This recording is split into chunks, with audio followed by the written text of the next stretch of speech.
Okay good. चलिए so start करते हैं।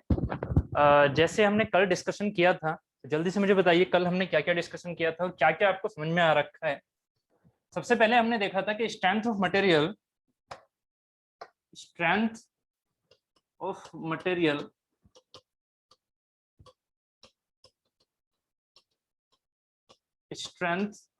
मटेरियल ये बेसिकली क्या है, इसका अगर एक्चुअल नेम अगर मैं आपसे पूछूं तो इसका एक्चुअल नेम क्या होना चाहिए, जो कल आपको समझ में आया। स्ट्रेंथ ऑफ मटेरियल ठीक है, बट इसका एक्चुअल नेम क्या है? जल्दी से आंसर दीजिए, जल्दी से आंसर दीजिए इसका।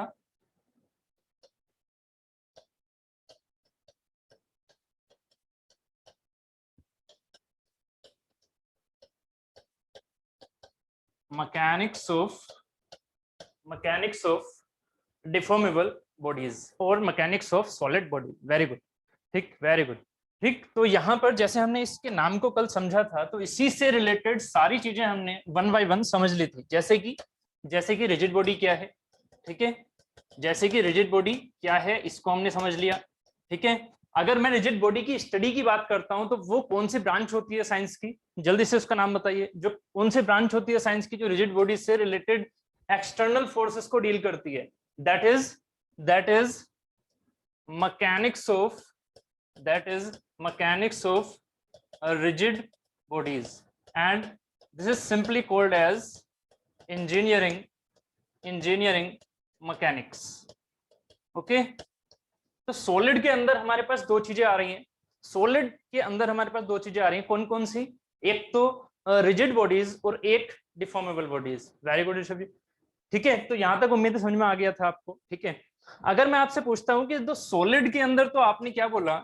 सॉलिड के अंदर आपने बोला एक है रिजिड बॉडी और एक है डिफॉर्मेबल बॉडी, ओके। तो इसको आपने इंजीनियरिंग मैकेनिक्स के अंदर रख दिया और इसको आपने सोम के अंदर रख दिया, ओके। ऐसे ही अब सिमिलरली मुझे ये बताइएगा, ठीक है, फ्लूइड जैसे हम सॉलिड की बात करें तो सॉलिड हमने दो टाइप से यहाँ पर रखे हुए हैं, ठीक है। आपको मुझे सोम पढ़ाना है तो मैं सोम से, सॉलिड से ज्यादा डिस्कशन करूंगा आपसे, ठीक है। आपने एफएम में पढ़ा होगा, तो ये मुझे बताइएगा कि फ्लूइड कितने टाइप के होते हैं। जल्दी से आंसर दीजिए, फ्लूइड कितने टाइप के होते हैं?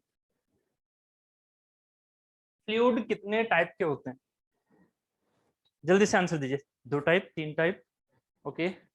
मिक्स आंसर आ रहे हैं, जल्दी से बताइए, मिक्स आंसर आ रहे हैं। फ्लूइड कितने टाइप के होते हैं? दो टाइप। कौन कौन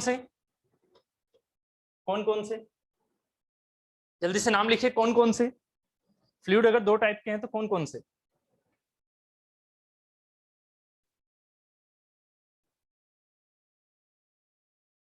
ओके, अलग अलग नाम आ रहे हैं मुझे, ठीक है। आप बता रहे हैं liquid and gas, okay, and Newtonian and non Newtonian, okay. अभी भी एक्चुअल आंसर नहीं आया है, मुझे नहीं आया आंसर। जल्दी से आंसर दीजिए, सभी से क्वेश्चन है, जल्दी से आंसर दीजिए। फ्लूइड को कितने टाइप में डिवाइड किया जाता है? ठीक है, मैंने हिंट यहाँ पर दिया हुआ है। जैसे आप सॉलिड को अपने माइंड में रखते हैं ना, ये सॉलिड को माइंड में रखते हैं, क्या रखेंगे आप आज से कि सॉलिड हमारे दो टाइप के होते हैं, एक रिजिड सॉलिड होते हैं और एक हमारे पास डिफॉर्मेबल सॉलिड होते हैं, ठीक है। रिजिड सॉलिड की स्टडी हम इंजीनियरिंग मैकेनिक्स में कर रहे होते हैं, जबकि डिफॉर्मेबल सॉलिड की बॉडी स्टडी हम सोम में कर रहे होते हैं। ऐसे फ्लूइड भी हमारे दो टाइप के होते हैं। That is the very good answer मुझे मिला। That is the ideal and real. Very good, ideal and real, ठीक है। और जो आपने आंसर दिया मुझे नॉन एंड नॉन न्यूटोनियन, ठीक है, Newtonian and non Newtonian, that is lie in this real zone, ठीक है। तो यहां पर न्यूटोनियन एंड नॉन न्यूटोनियन, ठीक है। तो ये भी आप नोट डाउन कर लेंगे, ठीक है। फ्लूइड भी हमारे इस टाइप से, दो टाइप से हम यूज करते हैं। तो अब एक बात सोचिएगा, जैसे रिजिड बॉडीज की हम स्टडी करते हैं एज्यूम करके के इंफिनिटी, स्टिफनेस इंफिनिटी, एंड जो डिफॉर्मेशन है वो टेंड्स टू जीरो, ठीक है। ऐसे ही यहाँ पर फ्लूइड में जो आइडियल होता है उसकी अपनी कैरेक्टरिस्टिक्स होती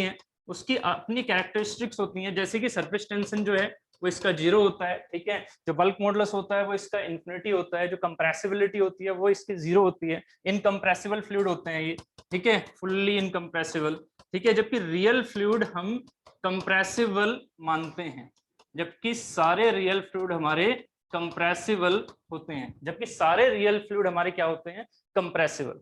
क्लियर, ठीक है। तो ये जो चीजें हैं यहाँ पर आप फ्लूइड मैकेनिक्स के अंदर और डिटेल में पढ़ोगे, मैं इसकी डिटेल में यहाँ पर नहीं जा रहा हूँ आपको लेके, क्योंकि इसके लिए सेपरेट सब्जेक्ट है आपका, ठीक है। हमारा जो डील है वो है सोम से, और सोम में होती है सॉलिड, तो इसीलिए मैं इंजीनियरिंग मैकेनिक्स से आपको डिफ्रेंशिएट करते हुए लेके चल रहा हूँ, ठीक है। बात क्लियर है। चलिए, तो और हमने क्या कल समझा था, कल हमने और समझा था इसमें साथ ही हमने समझा था इसमें जो मैकेनिक्स है, ठीक है। मैकेनिक्स के हमने 3 टाइप किए थे, 3 पार्ट किए थे, that is the engineering mechanics, similarly SOM and similarly FM, ठीक है। तो इंजीनियरिंग मैकेनिक्स का हमने डील कंप्लीटली कर लिया था एक तरह से। स्टैटिक्स की बात कर ली थी हमने, डायनेमिक्स की बात कर ली थी हमने, ओके। डायनेमिक्स में हमने काइनेमेटिक एंड काइनेटिक्स की बात कर ली थी, ओके, ठीक है। अब सोम की बात हमें करनी है यहाँ पर, ठीक है। जल्दी से मुझे आंसर दीजिए, स्टैटिक्स में इक्विलिब्रियम इक्वेशंस का यूज करते हैं या नहीं, और किस तरह से इक्विलिब्रियम, नेट इक्विलिब्रियम रखते हैं या नहीं रखते हैं, जल्दी से मुझे आंसर दीजिए, यस और नो। स्टैटिक्स में हम नेट इक्विलिब्रियम रखते हैं, यस और नो, यस और नो, जल्दी से आंसर दीजिए। स्टैटिक्स में हम नेट इक्विलिब्रियम रखते हैं, हाँ वेरी गुड यार, जल्दी से टाइप करने में क्या इतनी आलस क्यों करते हो भाई आप, ठीक है। जल्दी से आंसर दिया करो। Summation F x equal to 0, summation F y equal to 0 and summation M about z equal to 0, ठीक है। Kinematics without consideration the cause of motion, without consideration the cause of motion, ठीक है। ये चीज बात थी इसमें, और यहां पर कंसिडरेशन करते हैं कोज ऑफ मोशन का, ठीक है। ये सारी चीजें हमने कल डिस्कस कर ली थी, ठीक है। अब हम चलते हैं अपने सोम की तरफ, ठीक है। तो सोम में अगर मैं आपसे कहता हूं सबसे पहली चीज जो दो तीन चीजें मैं इंपॉर्टेंट बोलूंगा, वो आज बोल रहा हूं और पूरे सोम में आप याद रखेंगे, पूरे सोम में याद रखेंगे जो आज बोल रहा हूं। क्या कि अगर मैं सोम की स्टडी अपने वेरियस एग्जाम पर्सपेक्टिव से कर रहा हूं जो आपके सिलेबस में है, that is SOM in the static equilibrium. याद रखिएगा, सबसे पहली चीज आपके सिलेबस में जो सोम है वो स्टैटिक इक्विलिब्रियम में स्टडी की जाएगी। फुल्ली सोम हमारी स्टैटिक इक्विलिब्रियम में स्टडी करेगी, ठीक है। ब्रिज हमारे नाचते हुए डांस करते हुए आगे नहीं चलते हैं, ब्रिज क्या है, स्टैटिक है। स्ट्रक्चर क्या है, स्टैटिक है। मशीन्स क्या है, स्टैटिक्स हैं, ठीक है। तो हम बात नहीं कर रहे हैं उस सेंस में जब बॉडी किसी चीज में मूव कर रही है और उसमें हम डायनामिक कंडीशन में इक्विलिब्रियम लेके चल रहे हैं, हम वो चीजें यहाँ पर स्टडी नहीं करेंगे। हमारे सिलेबस में सिर्फ और सिर्फ स्टैटिक वाला पार्ट है सोम का। पहली चीज ये क्लियर रखिएगा, ठीक है। स्टैटिक आपको मैंने समझा दिया है। स्टैटिक क्या है, जिसमें नेट इक्विलिब्रियम हमारा 0 है, ठीक है, मोशन नहीं हो रहा है, वो सारी चीजें हमारी स्टैटिक में आ चुकी हैं, ठीक है। तो पहली चीज ये चीज अपने माइंड में हमेशा रखेगा पूरी सोम में, ठीक है। पूरी सोम क्या, पूरी अपनी इंजीनियरिंग में, ठीक है, हम यही मान के चलते हैं, ठीक है। दूसरी बात अब कि अगर मैं आपसे ये बोलता हूं कि अब स्टैटिक है, तो कल मैंने पूरा इस पर टाइम दे दिया है आपको स्टैटिक को समझाते हुए, तो अगर मैं एक फोर्स यहाँ पर ऐसे लगा रहा हूं, मान लीजिए एक फोर्स एफ मैंने यहाँ पर लगाया, ठीक है, तो ये जो चीज है, क्या ये मैं सोम बोल सकता हूँ इसे, नो और यस। क्या मैं इसे सोम बोल सकता हूँ, ये सोम की स्टडी में जाएगा, ये बॉडी जो ये बॉडी है यहाँ पर, नहीं ना, yes. ये सोम की स्टडी में नहीं जाएगा, ठीक है।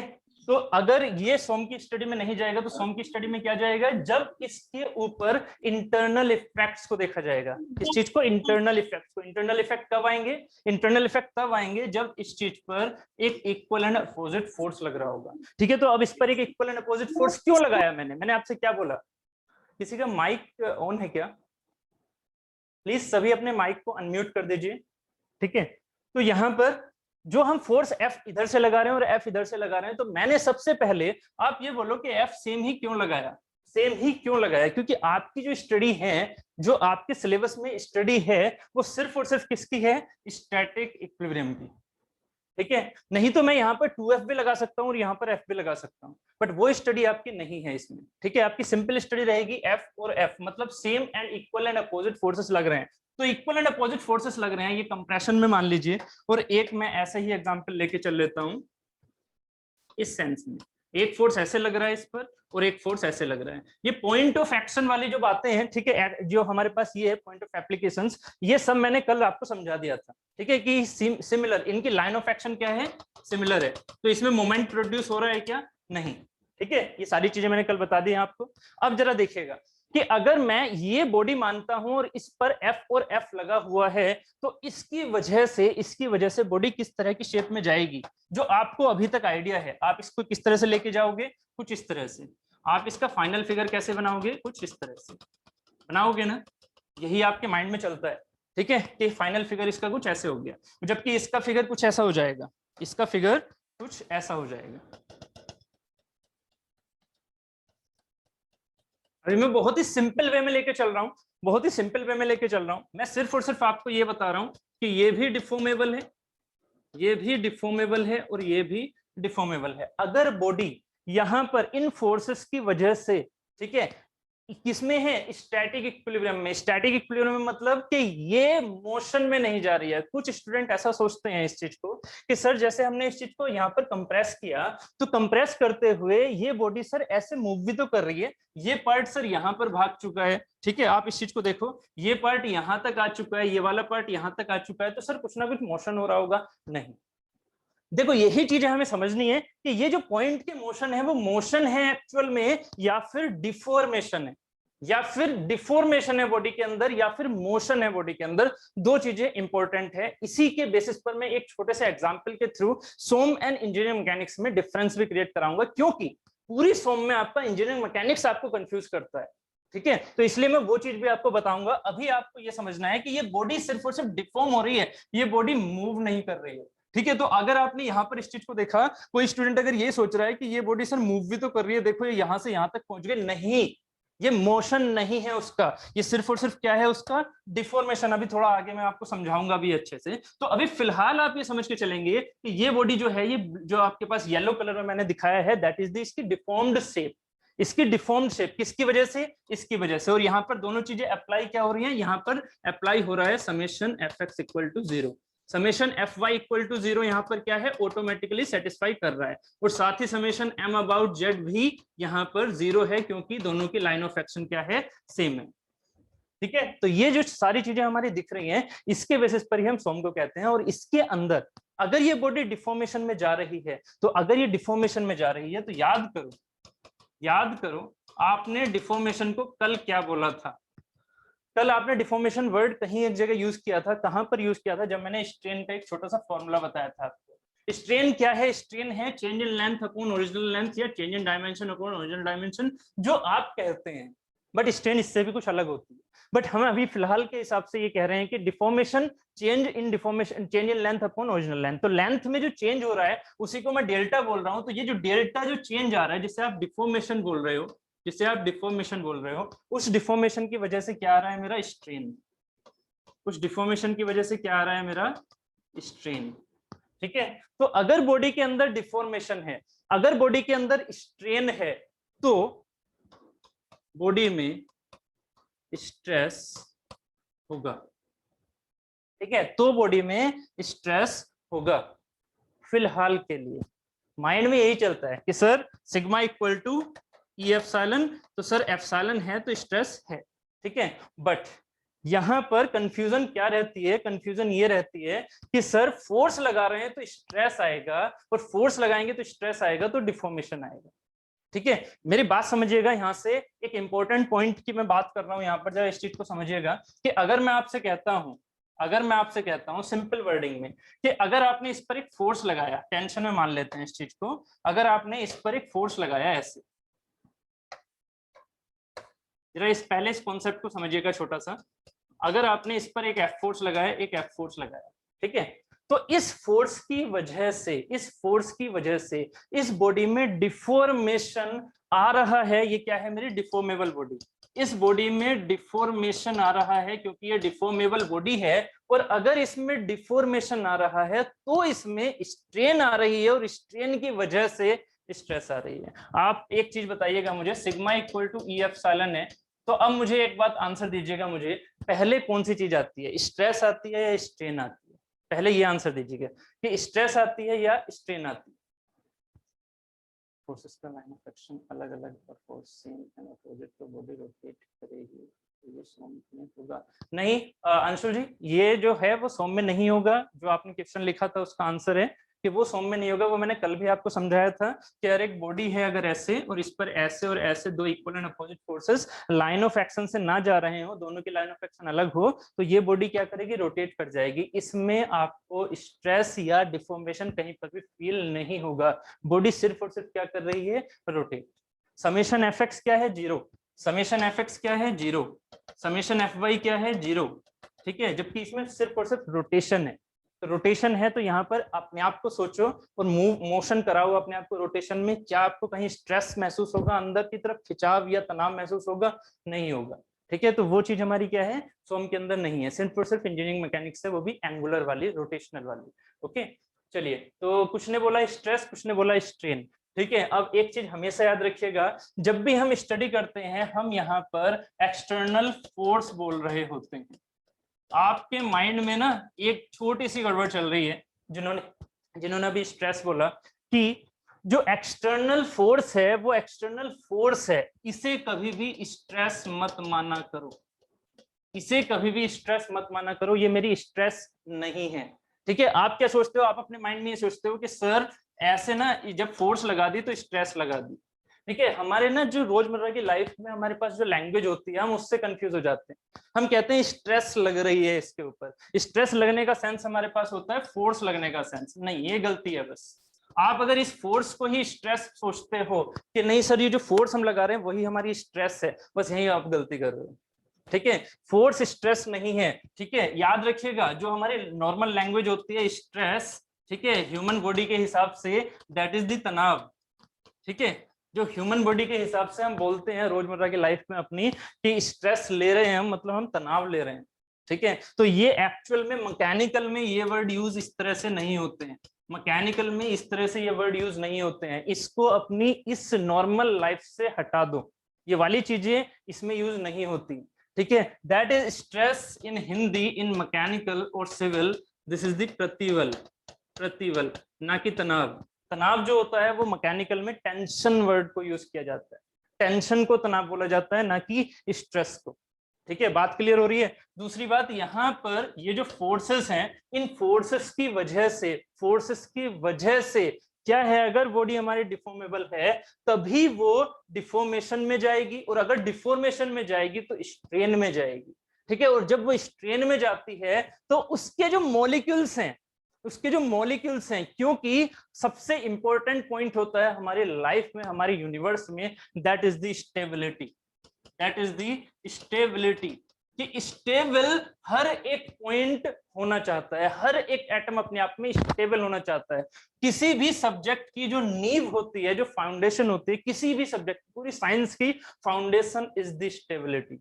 ठीक है, तो अगर मैं किसी भी एक एटम की बात करूंगा, किसी भी एक एटम की बात करूंगा इसके अंदर, तो यहां पर वो एटम अपनी पुरानी अवस्था में रहना चाहेगा।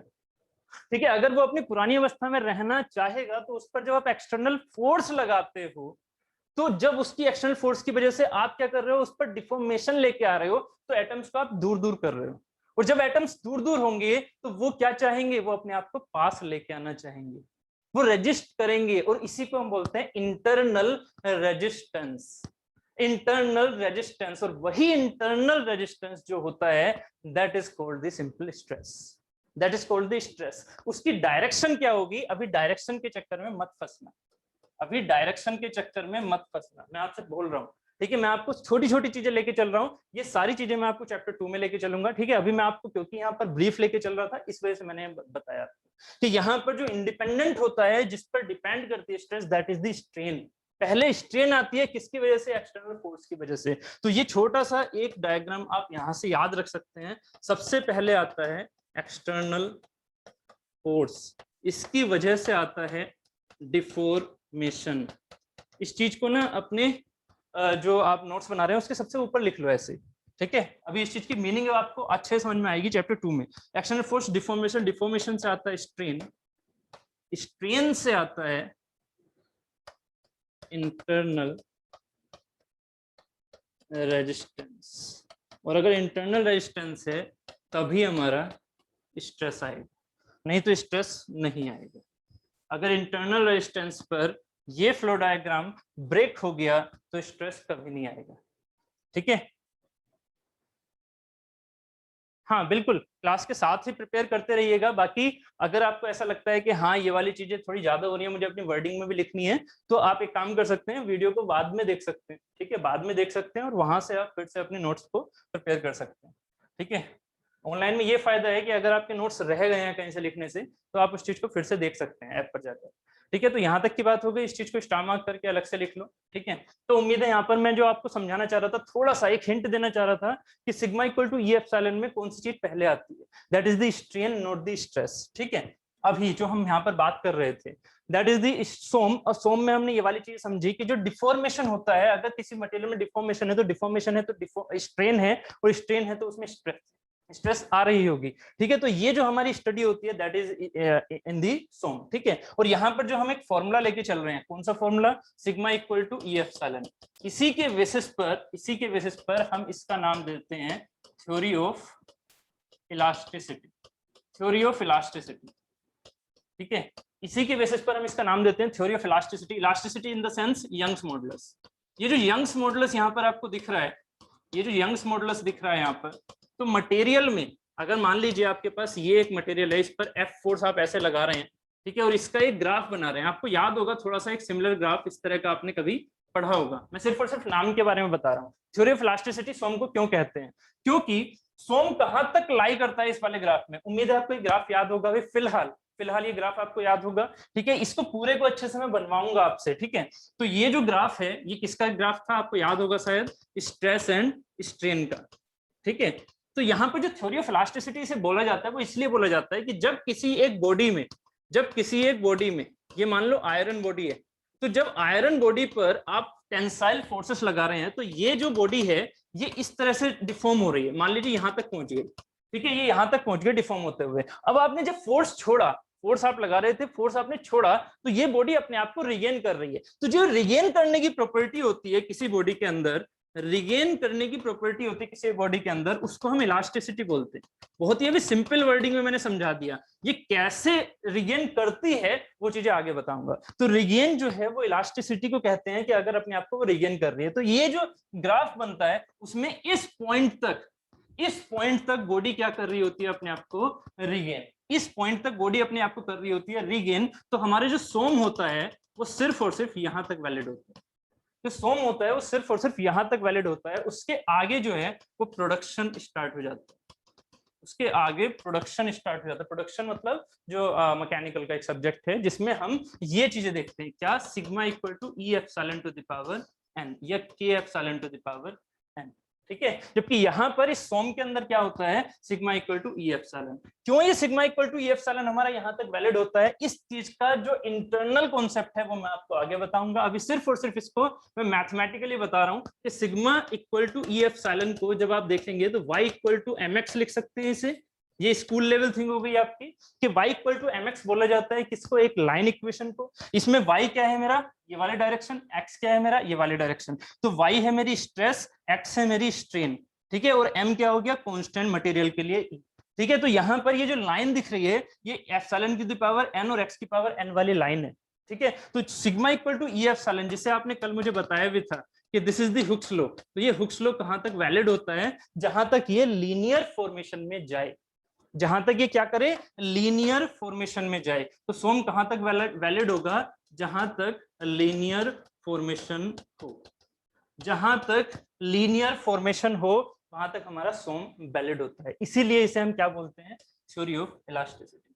उम्मीद है यहां तक ये क्लियर हुआ, जल्दी से बताइए, ये कॉन्सेप्ट क्लियर हुआ। इंटरनल असेसमेंट हमें आराम से करना है आगे, ठीक है। अभी सिर्फ और सिर्फ मैंने थ्योरी ऑफ इलास्टिसिटी क्यों बोला जाता है इसे वो समझाया है। बताइए जल्दी से, क्लियर हुआ या नहीं,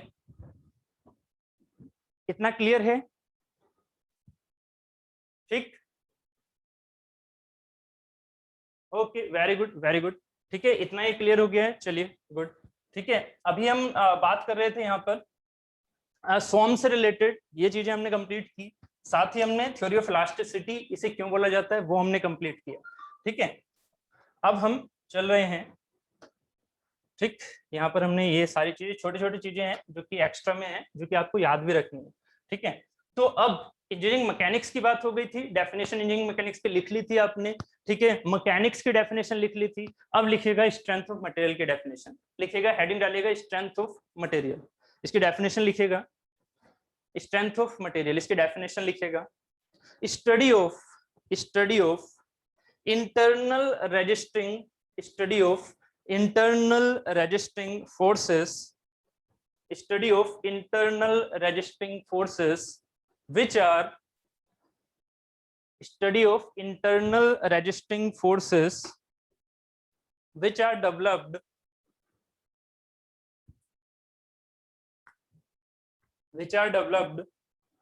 due to deformation of which are developed due to deformation of a body, which are developed due to deformation of a body under action of external forces, under action of external forces, under action of external forces। तो उम्मीद है आपको ये definition एकदम exactly समझ में आ गई होगी, जो आपको मैंने अभी समझाया।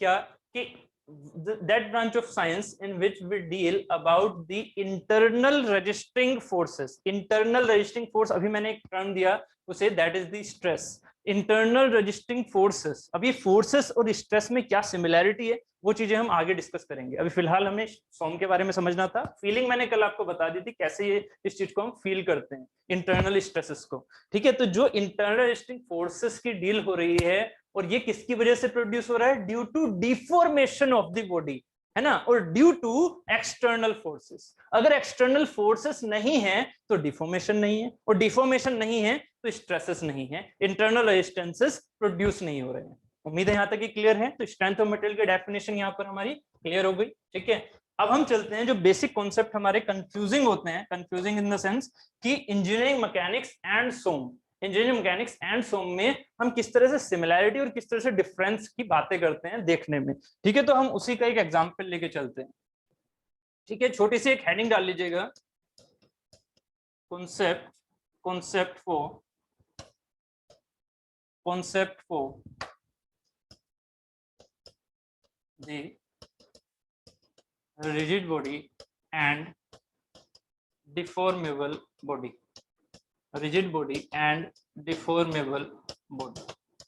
ठीक है, ये छोटी सी हेडिंग डाल लीजिए, उसके बाद हम यहाँ पर डिस्कशन कर लेते हैं इसका।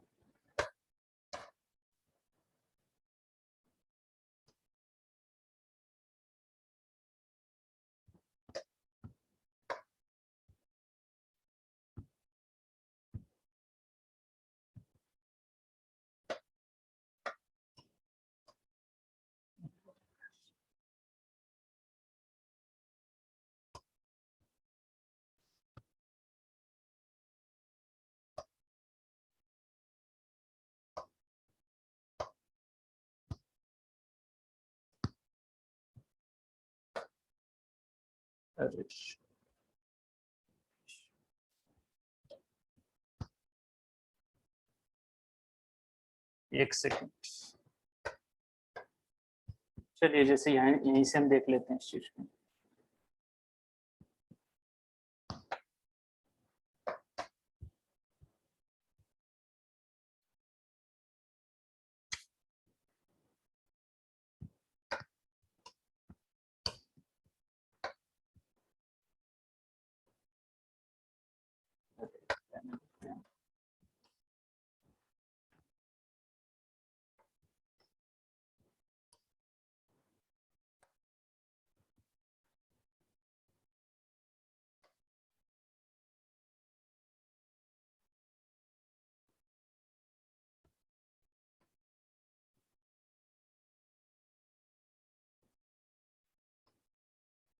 ठीक ठीक, चलिए तो यहाँ पर हम जैसे बात कर रहे थे अभी, ये मान लीजिए मेरे पास एक फिक्स सपोर्ट है, ठीक है, उस फिक्स सपोर्ट पर एक ये बॉडी है और एक ये बॉडी है।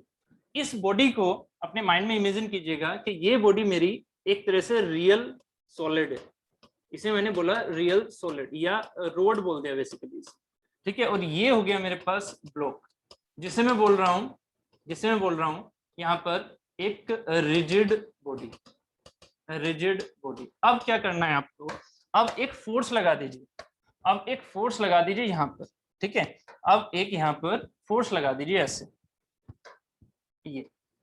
ये आपने एक फोर्स लगा दिया, कितने मैग्नीट्यूड का, एफ मैग्नीट्यूड का मान लीजिए, ठीक है, ये एफ का आपने एक फोर्स लगा दिया। अब जरा सोचिएगा, यहीं से कॉन्सेप्ट क्रिएट होता है जिससे रिलेटेड आपके क्वेश्चंस देखने को मिलते हैं सोम में, ठीक है।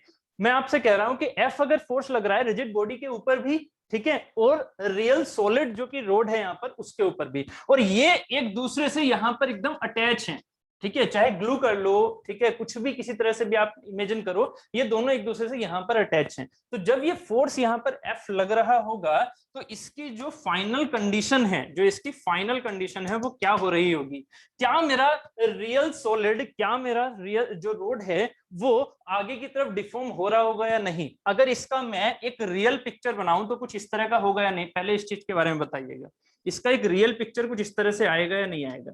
मैं काफी आगे तक ले गया इसे, ठीक है, ठीक है। अब मैं यहाँ पर कुछ पॉइंट्स लेके चल रहा हूँ, कौन कौन से पॉइंट, इस पॉइंट को मैंने बोला ए, ठीक है, इस पॉइंट को बोला मैंने बी, इसको बोला सी और इसको बोला डी यहाँ पर, ठीक है, और एक पॉइंट मैंने बीच में यहाँ पर लिया हुआ है ई, ठीक है। अब मुझे एक आंसर दीजिएगा कि ए क्या यहाँ से अलग होगा, क्या ए डिफॉर्मेशन के बाद, ये मेरा डिफॉर्मेशन है, ठीक है, आफ्टर डिफॉर्मेशन दिस, ये फाइनल फिगर है मेरा, ये फाइनल फिगर है, ठीक है, applying while applying the force F, ठीक है। अब एक बात बताइए मुझे कि क्या ए पॉइंट यहां से आगे चला जाएगा, ए, नो और यस। पहले यहां से इस चीज को क्लियर करते हुए चलिए, क्या ए पॉइंट मेरा आगे चला जाएगा, क्या ए पॉइंट मेरा आगे चला जाएगा, नो, वेरी गुड। क्यों, क्योंकि ये फिक्स सपोर्ट से जुड़ा हुआ है, क्योंकि ये जो ए पॉइंट है फिक्स सपोर्ट से जुड़ा हुआ है, तो ए पॉइंट तो यहीं पर रहेगा, वेरी गुड, ठीक है। अब मुझे एक बात बताइए, बी पॉइंट कहां पहुंच जाएगा, अगर बी पॉइंट की पहले ये सिचुएशन थी तो अब बी कहां पहुंच जाएगा, यहां पर, क्योंकि बी क्या है, बी भी इन दोनों का एकदम मेटिंग पॉइंट है, जो कि इन दोनों के बीच में है, यहाँ पर ये वाला जो पॉइंट है वो यहाँ दिखेगा, तो बी यहाँ पर पहुंच जाएगा। इसे मैंने न्यू पॉइंट को बी डैश पोजीशन बोल दी इसकी, इस बी की जो न्यू पोजीशन है वो बी डैश हो गई। अब सी को देखिएगा, सी कहां पर पहुंचेगा, यहाँ पर, तो इसे बोल दिया मैंने सी डैश, ठीक है, और जो डी है, डी यहाँ पर पहुंचा, इसे बोल दिया मैंने डी डैश, ठीक है, बात क्लियर है यहाँ तक, ठीक है। तो अब मुझे एक बात बताइएगा कि जो मेरे पास ए बी था, अगर डिफॉर्मेबल बॉडी की बात करूंगा, अगर मैं यहाँ पर रियल सॉलिड की बात करूंगा, तो क्या मेरा A B A dash B dash के बराबर हो जाएगा, क्या मेरा A B A dash B dash के बराबर हो जाएगा, कभी भी नहीं, ठीक है। क्या मेरा यहाँ पर सी डी, अगर मेरा यहाँ पर C D C dash D dash के बराबर है या नहीं, अब ये चीज आप मुझे बताओ। सी जो है वो सी डैश पे पहुंच गया, डी जो है वो डी डैश पे पहुंच गया। अगर मैं आपसे कहता हूं इफ यहीं से एक कॉन्सेप्ट निकल के आता है, ठीक है, if C D equal to C dash D dash, then this body is the rigid body, then this body is the rigid body. If CD is not equal to C dash D dash, then this is the real solid. ये concept समझ में आया या नहीं, ये बताइए मुझे, ये जो कॉन्सेप्ट है ये समझ में आया या नहीं, कि आपने अगर इस चीज को बोला रियल सॉलिड, मैंने एक चीज यहां पर दिखा दी, उसके बाद में एक और ब्लॉक लेके चला, अब ये ब्लॉक आपका रिजिड कब माना जाएगा, ये ब्लॉक आपका रिजिड कब माना जाएगा, जैसे आपको ए बी समझ में आया कि ए बी के साथ कुछ हुआ था, ऐसे ही सी डी के साथ भी कुछ हो सकता है, कुछ हो सकता था, बट मैंने इस फिगर में क्या किया है, बिल्कुल सिमिलर फिगर बनाया, जिससे कि आपको ये अप्रोच समझ में आ जाए कि सी जो है वो सी डैश पर पहुंचा, डी जो है डी डैश पर पहुंचा, बट जो इनके बीच की डिस्टेंस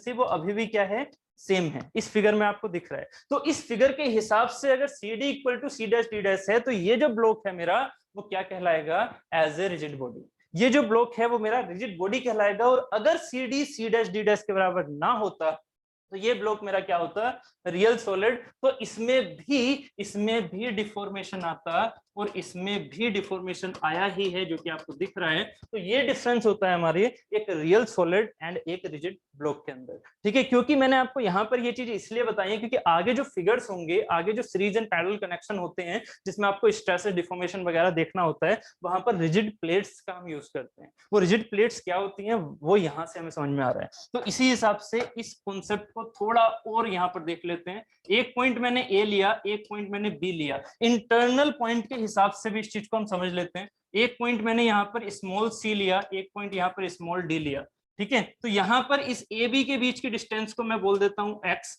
और सी डी के बीच की डिस्टेंस को बोल देता हूँ वाई। क्लियर है? ए बी के बीच के डिस्टेंस को मैंने एक्स बोला, जबकि सी डी के बीच के डिस्टेंस को वाई बोला। तो अब ये जो ए है वो कहाँ पहुंच जाएगा, ए जो है थोड़ा सा आगे जाएगा, क्योंकि इसमें क्या है, खिंचाव है। क्योंकि इसमें खिंचाव है तो ए पहुंच जाएगा ए डैश पर और बी पहुंच जाएगा बी डैश पर। मान लीजिए यहाँ पर बी पहुंच जाएगा बी डैश पर, ठीक है। और अब इसके बीच की जो डिस्टेंस है उसको लिखिए, उसको मैंने लिखा एक्स डैश, ठीक है, उसको लिखा मैंने एक्स डैश। बात क्लियर है? ये किस में हो रहा है, ये टेंशन में हो रहा है, ठीक है। सी डी था, ये सी पहुंचा इस जगह, ये हो गया सी डैश, और डी पहुंचा इस जगह, ये हो गया डी डैश। अब सी और डी के बीच की जो डिस्टेंस है उसको मैंने लिखा वाई डैश, ठीक है। अब अगर ये रिजिड बॉडी है, if block is the rigid body, if block is the rigid body, तो अब मुझे इसका आंसर बताइए कि y और y डैश में क्या रिलेशन होगा, y और y डैश में क्या रिलेशन होगा, ये जो y है और इस y डैश में क्या रिलेशन होगा, जल्दी से बताइए। इक्वल, वेरी गुड, ठीक है। जैसे ये इक्वल आया तो ये क्या है, मेरा रिजिड बॉडी। अगर ये रिजिड बॉडी है तो इक्वल है, या फिर अगर ये इक्वल मैं देखता हूं तो ये मैं रिजिड बॉडी बोल सकता हूं। वाइस वर्सा है हिसाब, अगर रिजिड बॉडी है तो ये इक्वल होगा, और अगर ये इक्वल आता है तो ये रिजिड बॉडी थी। बात क्लियर है? ऐसे ही यहां पर क्या होगा, यहां पर होगा x dash is greater than x, ठीक है, for the road. X dash is greater than x किसमें, जब हम टेंशन लगा रहे हैं उसको, जब हम फोर्स कैसा लगा रहे हैं, टेंसाइल। बात क्लियर है? वेरी गुड, वेरी गुड, बहुत बढ़िया, ठीक है। तो उम्मीद है यहाँ पर रिजिड ब्लॉक का भी कॉन्सेप्ट आपको समझ में आ चुका होगा, ठीक है। ये फिगर्स नोट डाउन कर लो, इसमें वर्डिंग लिख लीजिएगा, पहले एक छोटा सा हेडिंग डालिएगा ब्लॉक, ठीक है। या तो पहले इसको नोट डाउन कर लो, उसके बाद मैं ब्लॉक के बारे में लिखवा देता हूँ, ठीक है। ये छोटे छोटे कॉन्सेप्ट हैं जो कि आपकी एक फाउंडेशन क्रिएट करते हैं। अगर यही फाउंडेशन आपकी सही नहीं रहेगी तो आगे दिक्कत होंगी जरूर, ठीक है। जल्दी से इसे डन कीजिए, बताइए।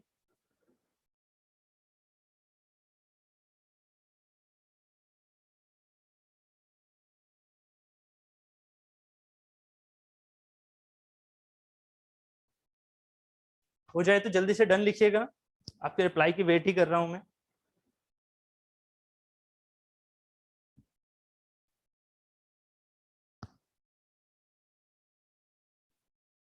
ओके, बाकी सभी बता दीजिए।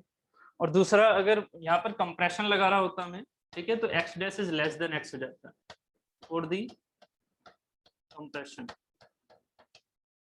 ठीक है, x dash is less than x हो जाता। उसका मैं फिगर यहाँ नहीं बना रहा हूँ, ठीक है, ऑब्वियस अंडरस्टूड है आपके लिए, ठीक, डन, वेरी गुड। चलिए तो ब्लॉक के बारे में लिखिएगा, ब्लॉक की छोटी सी हेडिंग डाल लीजिएगा, ब्लॉक, ठीक है। ब्लॉक में लिखिएगा एक दो point. Block rigid body, block क्या है हमारा, रिजिड बॉडी। सो कौन सा इस पर इफेक्ट लगेगा, रिजिड बॉडी। सो हमारा कौन सा इस पर सब्जेक्ट लगेगा, इंजीनियरिंग मैकेनिक्स। क्योंकि ये रिजिड बॉडी है तो इस पर कौन सा सब्जेक्ट लगेगा, इंजीनियरिंग मैकेनिक्स। इसमें लिखेगा when a body is displaced, when a body is displaced, when a body is displaced, the relative position of the particle, the relative position of the particle not changed or remains same. When a body is displaced, comma, the relative position of the particles not changed or remains same, not changed or remains same, not changed or remains same। उम्मीद है यहाँ पर आपको समझ में आ रहा होगा कि हमारी जो ये बॉडी है ये डिस्प्लेस तो हो रही है। डिस्प्लेस होने का मतलब क्या होता है, यहाँ पर डिस्प्लेसमेंट है, यहाँ पर डिस्प्लेसमेंट है, यहाँ पर डिफॉर्मेशन नहीं है। इन दो पॉइंट को समझिएगा, एक होता है डिफॉर्मेशन, एक होता है डिस्प्लेसमेंट। ठीक है, डिस्प्लेसमेंट क्या है, डिस्प्लेसमेंट क्या है, this is the vector quantity, displacement vector quantity.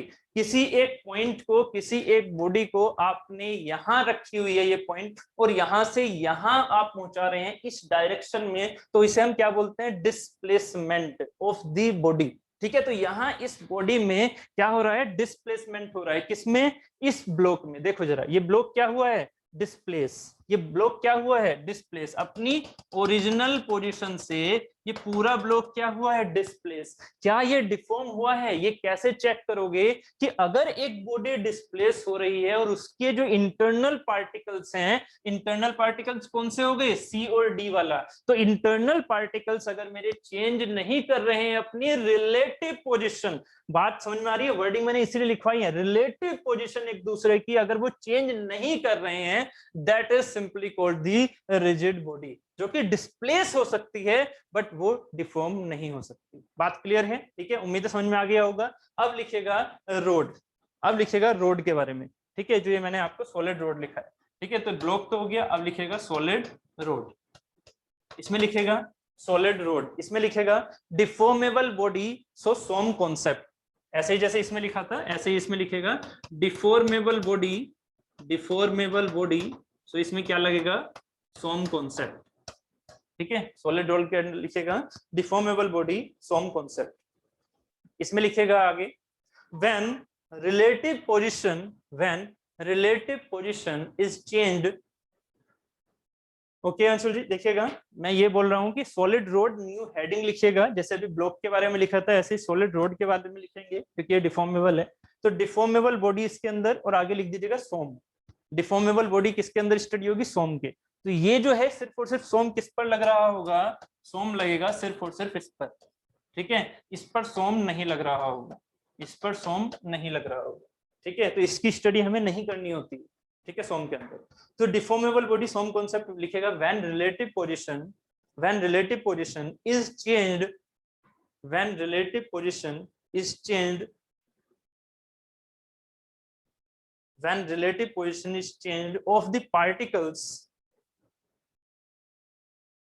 when relative position is changed of the particles, comma, in the presence of, in the presence of externally applied force, in the presence of externally applied force, in the presence of externally applied force।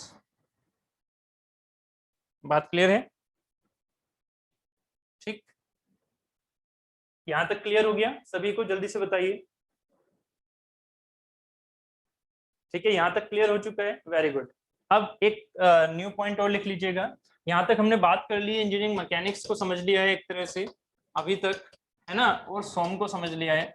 ठीक है, इन दोनों को सबसे पहले मुझे engineering mechanics को complete करना था आपके लिए, तो मैंने अभी इंजीनियरिंग मैकेनिक्स को बेसिकली ठीक से कंप्लीट किया है, जितना भी हमारी सोम के लिए रिक्वायरमेंट है उसकी। अभी हमने कपल के बारे में नहीं बात की है, फोर्सेस के बारे में बात कर ली है, मास, वेट, ये सब कुछ बारे में बात कर ली है। ठीक है, तो इंजीनियरिंग मैकेनिक्स का अभी भी कुछ कुछ पार्ट हमारा आगे चलेगा, बट वो सोम से डायरेक्टली डील करता है, बट वो सोम से डायरेक्टली डील करता है। ठीक है, तो अभी सोम एंड इंजीनियरिंग मैकेनिक्स में डिफरेंस लिखिएगा, हेडिंग डालिएगा difference between SOM and engineering mechanics, ये हेडिंग डालिएगा। ठीक है, उसमें एक पार्ट लिखिएगा इंजीनियरिंग मैकेनिक्स, एक पार्ट लिखिएगा सोम। हेडिंग डालिएगा difference between engineering mechanics and SOM. इसमें इंजीनियरिंग मैकेनिक्स के अंदर लिखिएगा study of rigid body. SOM के अंदर लिखिएगा study of deformable bodies, study of, मेरे साथ साथ लिखते रहिएगा, स्टडी ऑफ डिफॉर्मेबल बॉडीज। ये सारी चीजें आपने समझी हुई है, बस इन्हें हमें एक तरह से कंसाइज करना है। ठीक है, यहाँ पर सेकंड पॉइंट में लिखिएगा नो डिफॉर्मेशन, नो डिफॉर्मेशन, जबकि इसका सेकंड पॉइंट हो जाएगा डिफॉर्मेशन एग्जिस्ट। ठीक, ऐसे ही यहाँ पर थर्ड पॉइंट लिखिएगा only external force, only external force on the body studied, ठीक है। जबकि इसमें है both external and internal forces studied, ठीक। देन फोर्थ पॉइंट में लिखिएगा no study of material behaviour, no study of material behaviour while study of material behavior, हमें इसमें क्या मिलती हैं, प्रॉपर्टीज, ठीक है। यहाँ हम क्योंकि इंटरनल असेसमेंट कर रहे हैं, इंटरनल देखा जा रहा है उस बॉडी के बारे में कि बॉडी के अंदर क्या हो रहा है, कैसे कैसे फोर्सेस प्रोड्यूस हो रहे हैं अंदर उसके, है ना, वो कितना उस चीज को रजिस्ट कर सकते हैं जो एक्सटर्नल फोर्सेस लग रहे हैं, तो प्रॉपर्टीज हमारी सोम की हेल्प से निकलती है, ठीक है। तो ये कॉन्सेप्ट हो गया, ठीक है। यहां तक हमने डन कर लिया इंजीनियरिंग मैकेनिक्स का एंड सोम का बेसिक, ठीक है। एफएम की बात ऐसी रही, आपने एफएम पढ़ा हुआ है, आपको पता होगा सॉलिड एंड फ्लूइड में क्या डिफरेंस है। जल्दी से मुझे बताइए सॉलिड एंड फ्लूइड में क्या डिफरेंस है।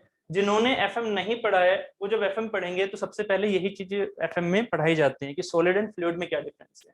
तो मेरे हिसाब से मुझे अभी सोम मतलब सॉलिड की तरफ ही रहना चाहिए।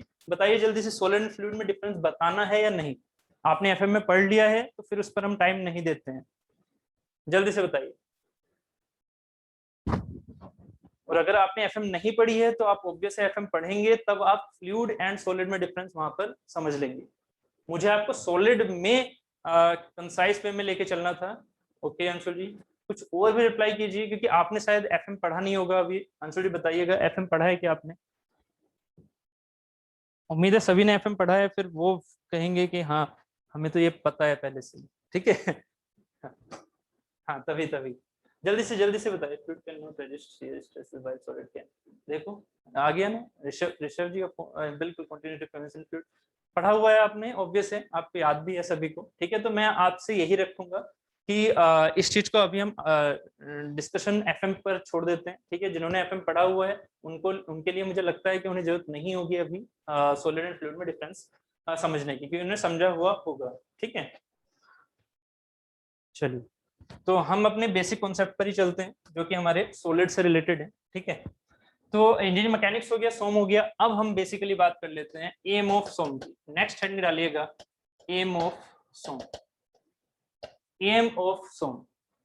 सोम का पढ़ने का पर्पस क्या है ना। आपके माइंड में सबसे पहले ये होना चाहिए कि जो हम सब्जेक्ट पढ़ रहे हैं उसका पर्पस क्या है। तो पर्पस जो है उसके बारे में देखिएगा, ठीक है।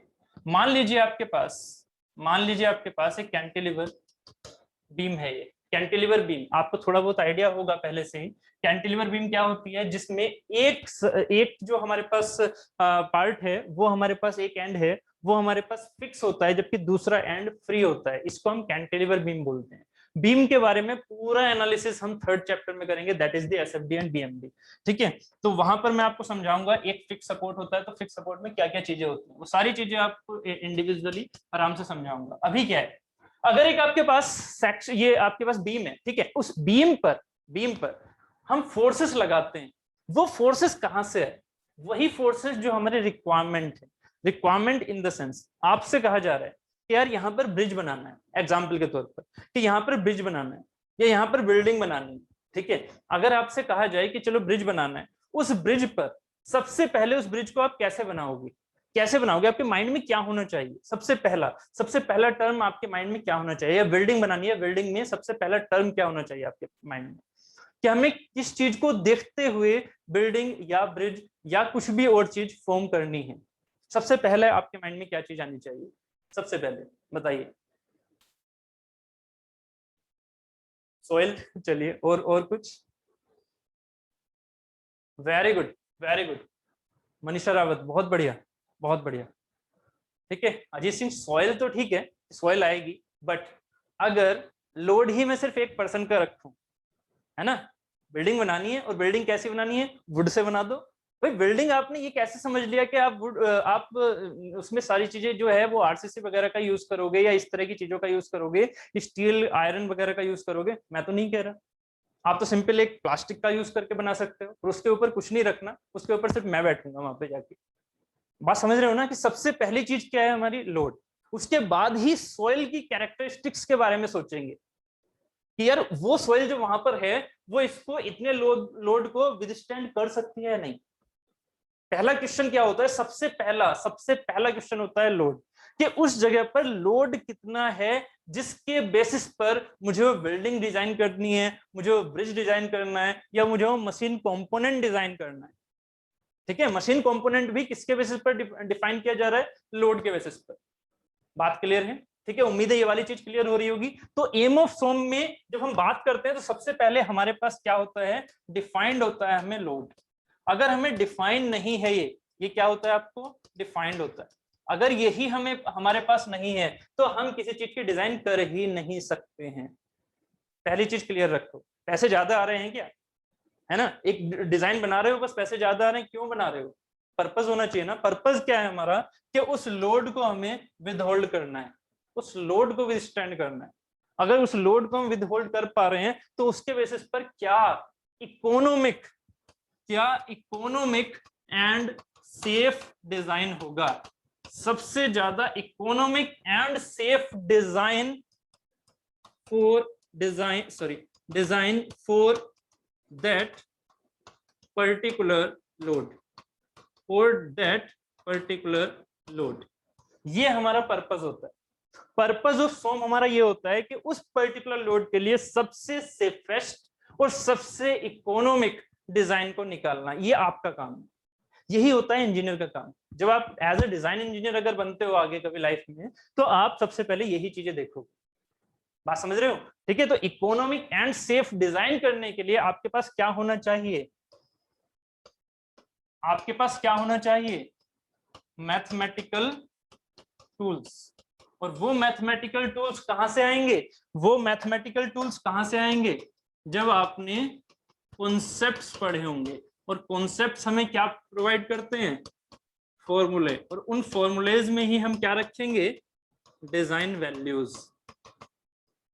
ठीक है, उम्मीद है ये चीज समझ में आ रही होगी। ठीक, तो यहां पर मान लीजिए आपने एक कैंटिलीवर बीम बनानी है, ये पता है कि कैंटिलीवर बीम बनानी है, मान लेते हैं। ठीक है, उस पर फोर्सेस लग रहे हैं, मान लीजिए ये लग रहा है, ये पी फोर्स लग रहा है, मान लीजिए ये ऐसे लग रहा है एक पी फोर्स। ठीक है, एक मान लीजिए मोमेंट लग रहा है ऐसे। ठीक है, एक मान लीजिए टॉर्क लग रहा है ऐसे टी। ठीक है, वेरियस फोर्सेस है ना, वेरियस फोर्सेस हैं। तो आप क्या करोगे? यहाँ पर यूडीएल भी बना सकते हो, यूवीएल भी बना सकते हो। जिन्होंने सोम अपने सेकेंड ईयर में पढ़ी है तो आइडिया होगा ही आपको, यूवीएल यूडीएल वगैरह। तो मेरा पर्पस यहाँ पर क्या है समझाना आपको कि वेरियस फोर्सेस, वेरियस लोड्स लग सकते हैं। उन वेरियस लोड्स पर आपको ये देखना होता है कि इसकी डिजाइन करने के लिए इसकी डायमेंशन क्या होनी चाहिए, इसकी डायमेंशन क्या निकल के आनी चाहिए कि ये जो बॉडी है एक पर्टिकुलर लेंथ के लिए इसकी डायमेंशन में कितनी रखूं कि ये सारे लोड ये बियर कर सके। बात समझ में आ रही है? इसकी डायमेंशन या डायामीटर्स या जो भी आपके पास, अगर ये रेक्टेंगुलर बना रहे हैं तो बी एंड एच, जो भी आपको लेके चलना है वो डायमेंशंस में कैसे निकाल के लेके आऊं जिससे कि पूरा लोड बियर हो सके विदाउट फ्रैक्चर और विदाउट फेलियर। बट यहां पर फेलियर सुटेबल रहेगा, विदाउट फेलियर। ठीक है, तो विदाउट फेलियर हमारी जो डिजाइन कंसिडरेशन है वो डिजाइन कंसिडरेशन हमारी होती है दो टाइप से। एक टाइप होता है हमारा स्ट्रेंथ क्राइटेरिया, एक टाइप होता है स्ट्रेंथ क्राइटेरिया, और दूसरा होता है हमारा स्टिफनेस क्राइटेरिया। इस स्टिफनेस क्राइटेरिया को मैं बेसिकली रखता हूं डिफ्लेक्शन सेंस में, डिफ्लेक्शन सेंस में या डिफॉर्मेशन सेंस में।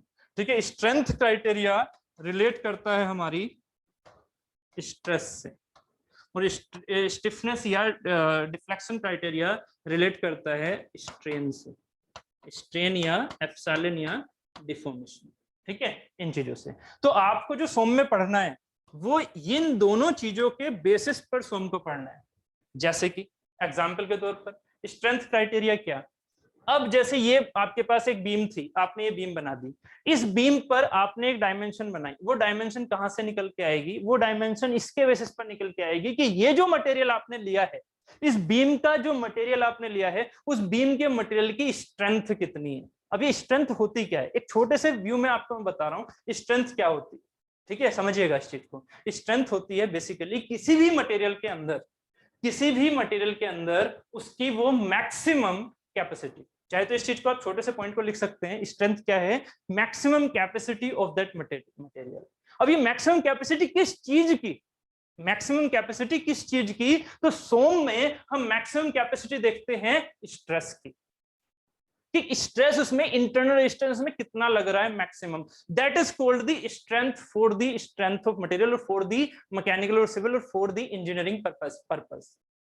ठीक है, स्ट्रेंथ, स्ट्रेंथ वर्ड सिर्फ और सिर्फ इंजीनियरिंग का नहीं है, स्ट्रेंथ वर्ड हमारी हर एक जगह की लाइफ का।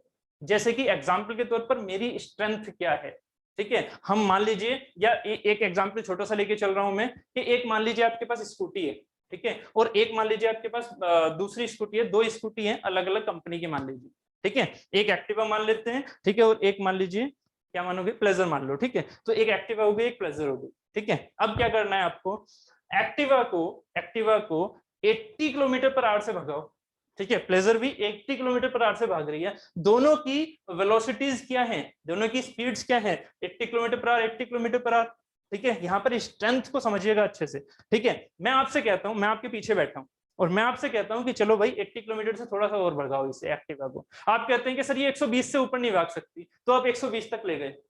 जबकि जब मैं प्लेजर के पीछे बैठता हूं तो मैं आपसे कहता हूं कि जरा इसे और भगाओ, तो कहते हो आप कि ये 180 किलोमीटर पर आवर भाग सकती है, तो आप उसे 180 किलोमीटर पर आवर भगा देते हैं, ठीक है। अब जरा यहां से समझिएगा कि मैंने जो आपको ये एग्जांपल दिया, ये था स्पीड का, तो यहां पर एक्टिवा की स्ट्रेंथ क्या है, यहां पर एक्टिवा की स्ट्रेंथ क्या है, कोई आंसर दे पाएगा, यहां पर एक्टिवा की स्ट्रेंथ क्या है बताइए। अगर आपको एग्जांपल समझ में आ चुका है, ठीक है, तो आप मुझे बताइए एक्टिवा की स्ट्रेंथ क्या है, जो मैंने आपको एग्जांपल दिया। वेरी गुड, एक्टिवा की स्ट्रेंथ है 120 किलोमीटर पर आवर। तो स्ट्रेंथ में कंफ्यूज नहीं होना, स्ट्रेंथ मैकेनिकल पर्पस से या प्रॉपर्टी पर्पस से जो हम यहां पर पढ़ रहे हैं इंजीनियरिंग पर्पस से, that is the maximum stress, that is the maximum stress. और स्ट्रेस मैंने थोड़ा आपको हिंट दिया था अभी पिछली स्लाइड में कि स्ट्रेस है इंटरनल रेजिस्टेंस। तो maximum internal resistance without failure आप कितना उस पर एक्सर्ट कर सकते हैं, that is your strength, that is the material strength.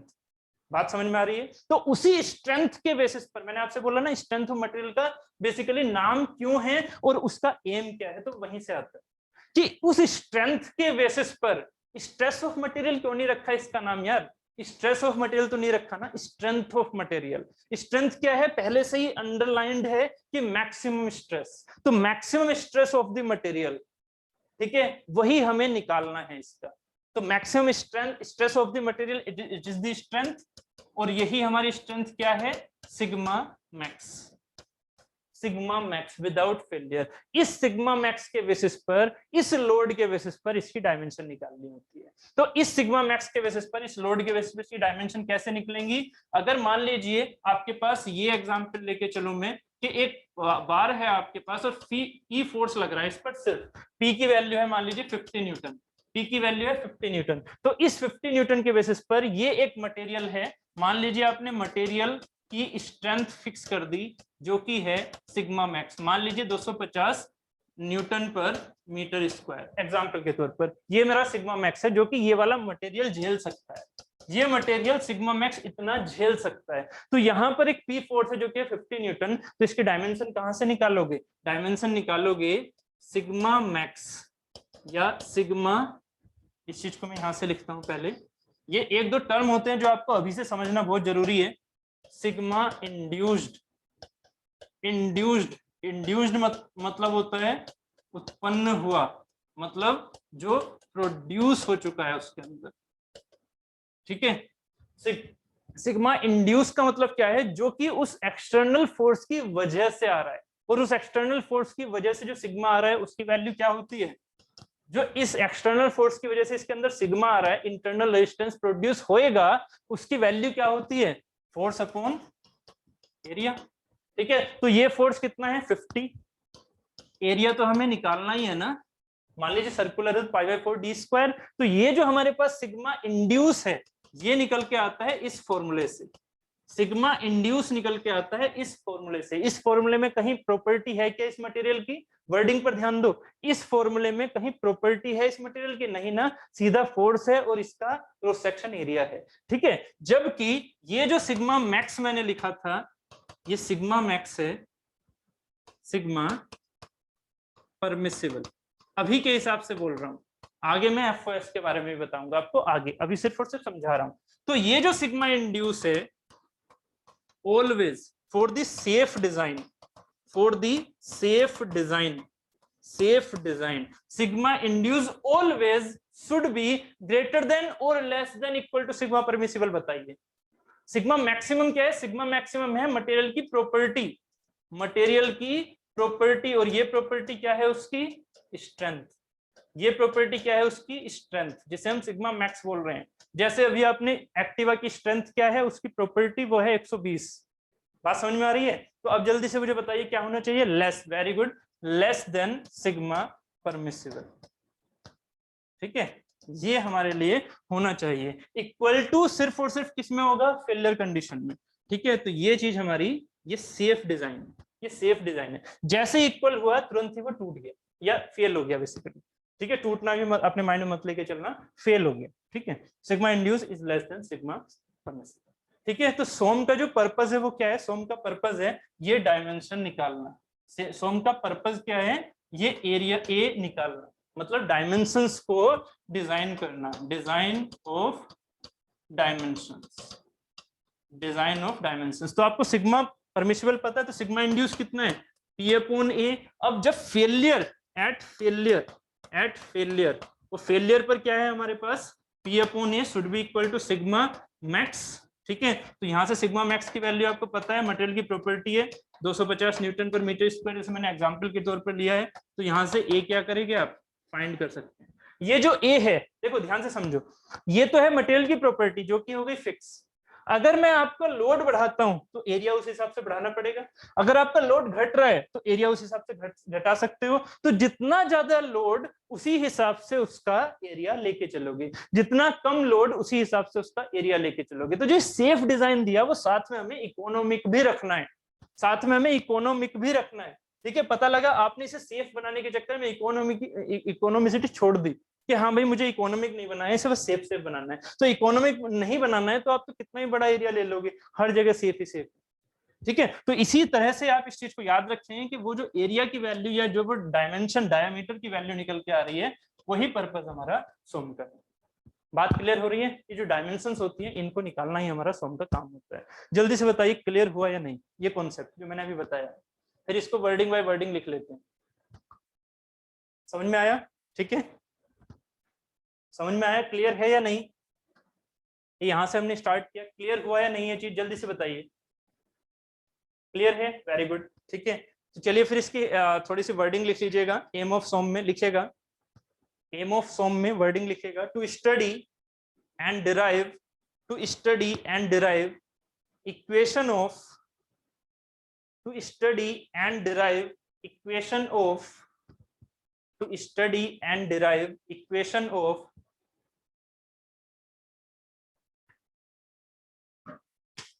to study and derive equation of stress,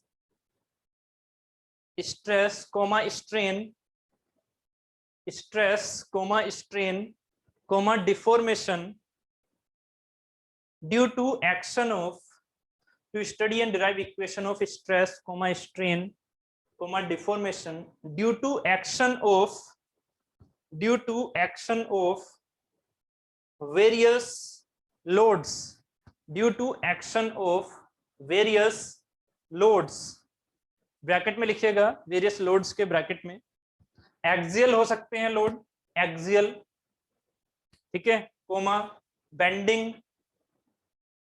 various loads के बाद ब्रैकेट में लिखिएगा एक्सियल हो सकता है लोड, एक्सियल, कोमा बेंडिंग हो सकता है बेंडिंग, कोमा ट्विस्टिंग लोड हो सकता है, ट्विस्टिंग, कोमा ट्रांसवर्स हो सकता है, transverse, comma combined, combined bending and twisting हो सकता है, या इससे एक्सेट्रा भी हो सकता है, combined bending and twisting, combined bending and twisting etcetera. ठीक है, ब्रैकेट क्लोज, ब्रैकेट क्लोज। ठीक है, अब आप कहेंगे सर ये एक्सियल बेंडिंग ट्विस्टिंग ये सारी चीजें क्या हैं, तो वन बाय वन हमें इन्हीं चीजों को समझना है। ये सारी चीजें हम समझेंगे लोड में। तो आपको क्या क्या चीजें अब समझनी होंगी। देखो यहाँ पर हमने जो एग्जाम्पल लिया था, कौन सा वाला, ये जो अभी एग्जाम्पल लिया था, ये कौन सा क्राइटेरिया हुआ, कोई बता पाएगा? ये कौन सा क्राइटेरिया है जिसके बेसिस पर आप इसकी डिजाइन कर रहे हो, बताएंगे कौन सा क्राइटेरिया है? Very good, strength criteria. ठीक है, क्योंकि हम यहाँ पर सिग्मा की बात कर रहे हैं और मैक्सिमम की बात कर दी थी, तो ये स्ट्रेंथ की बात हो रही है। ठीक है, वेरी गुड, बहुत बढ़िया, स्ट्रेंथ क्राइटेरिया। तो यहाँ हमने स्ट्रेंथ क्राइटेरिया के बारे में एग्जांपल लेके चले, आगे पूरी सोम में हम सारी चीजें पढ़ेंगे, तो मैं ज्यादा टाइम नहीं दे रहा हूं इस पर, क्योंकि आगे हम चीजों को एक्चुअल में इंप्लीमेंट भी करेंगे। ये सिर्फ और सिर्फ एक व्यू देना था, जिससे कि आपको सोम के बारे में समझ में आ जाए कि सोम में हम क्या क्या करते हैं। ठीक है, तो this is the aim of SOM, जो कि आपको क्लियर हो चुका होगा। अब चाहे तो आप बाद में जब रिकॉर्डेड वीडियो आपके पास होगी, तो उससे आप ये दोनों चीजें स्लाइड को भी अपने नोट्स में लिख सकते हैं। ठीक है, चलिए, तो यहां तक हमने बात की है सोम की। अब सोम में जो हम बात करने वाले हैं, दैट इज दी, अगर मैं इस एग्जाम्पल की बात करूं, जैसे कि इसी एग्जाम्पल की, यहाँ पर जो हमने बनाया था ये एग्जाम्पल, इस एग्जाम्पल में आपको पढ़ना क्या है? सीधा मैं स्ट्रेस पढ़ा दूं? जरा समझो इस चीज को, लिंक को समझो। सीधा मैं स्ट्रेस पढ़ा दूं? नहीं, उससे पहले क्या पढ़ना होगा आपको, यार लोड किस टाइप के हैं ये। लोड तो बहुत सारे हो गए ना ये, तो सबसे पहले क्या है, जब तक लोड नहीं आएगा तो स्ट्रेस आ सकता है क्या? नहीं ना। तो सबसे पहले हमारा पर्पस होता है लोड को समझना, ये लोड कितने टाइप के होते हैं। ठीक है, उसके बाद हमें क्या समझना है, प्रॉपर्टी। उसके बाद हमें समझना है प्रॉपर्टी, कि इसकी प्रॉपर्टी क्या है। अब भाई आपने लोड तो बहुत सारा लगा रखा है, और मान लीजिए बना दिया प्लास्टिक मटेरियल का, या फिर बना दिए बीम रबर की, तो फायदा क्या उसका? स्ट्रेस तो कैलकुलेट कर ही लोगे ना, चाहे रबर में ही स्ट्रेस तो कैलकुलेट हो जाएगी ना। बट अगर उसकी प्रॉपर्टी, क्या इसकी स्टिफनेस है, क्या उसकी डक्टिलिटी है, क्या उसकी प्लास्टिसिटी है, क्या उसमें ब्रिटलनेस है, क्या वो हार्ड मटेरियल है, क्या वो टफ मटेरियल है, ये सारी चीजें आपको पहले पता होनी चाहिए। ठीक है, तो हम क्या काम करते हैं, पहले लोड समझेंगे, उसके बाद प्रॉपर्टीज समझेंगे with the help of stress strain curve, उसके बाद प्रॉपर्टी समझेंगे। स्ट्रेस स्ट्रेन कर्व में आपको ज्यादा स्ट्रेस के बारे में इन डेप्थ नहीं जाना है। तो ये जो फर्स्ट चैप्टर होता है आपका, इस फर्स्ट चैप्टर को आपको किसी भी सब्जेक्ट में नहीं समझाया जाएगा।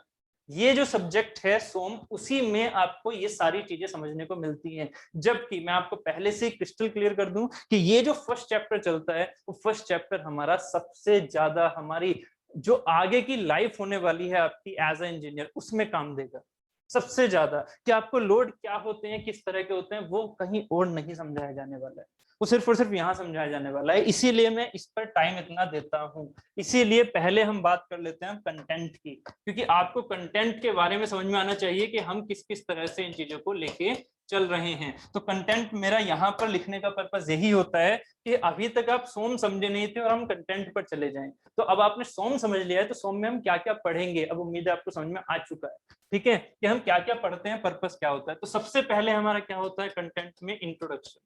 ठीक है, इंट्रोडक्शन, देखिए मैंने आपसे कहा ना कि हम सब्जेक्ट को लेके चल रहे हैं, तो हमने एक तरह से इंट्रोडक्शन कंप्लीट कर लिया है। इंट्रोडक्शन अबाउट दिस सोम, उम्मीद है आपको कंप्लीट हो चुका है इंट्रोडक्शन। उसके बाद हम पढ़ते हैं लोड्स।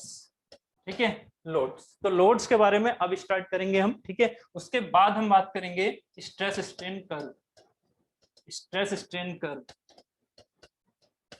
ठीक है, उसके बाद बात करते हैं प्रॉपर्टीज ऑफ मटेरियल।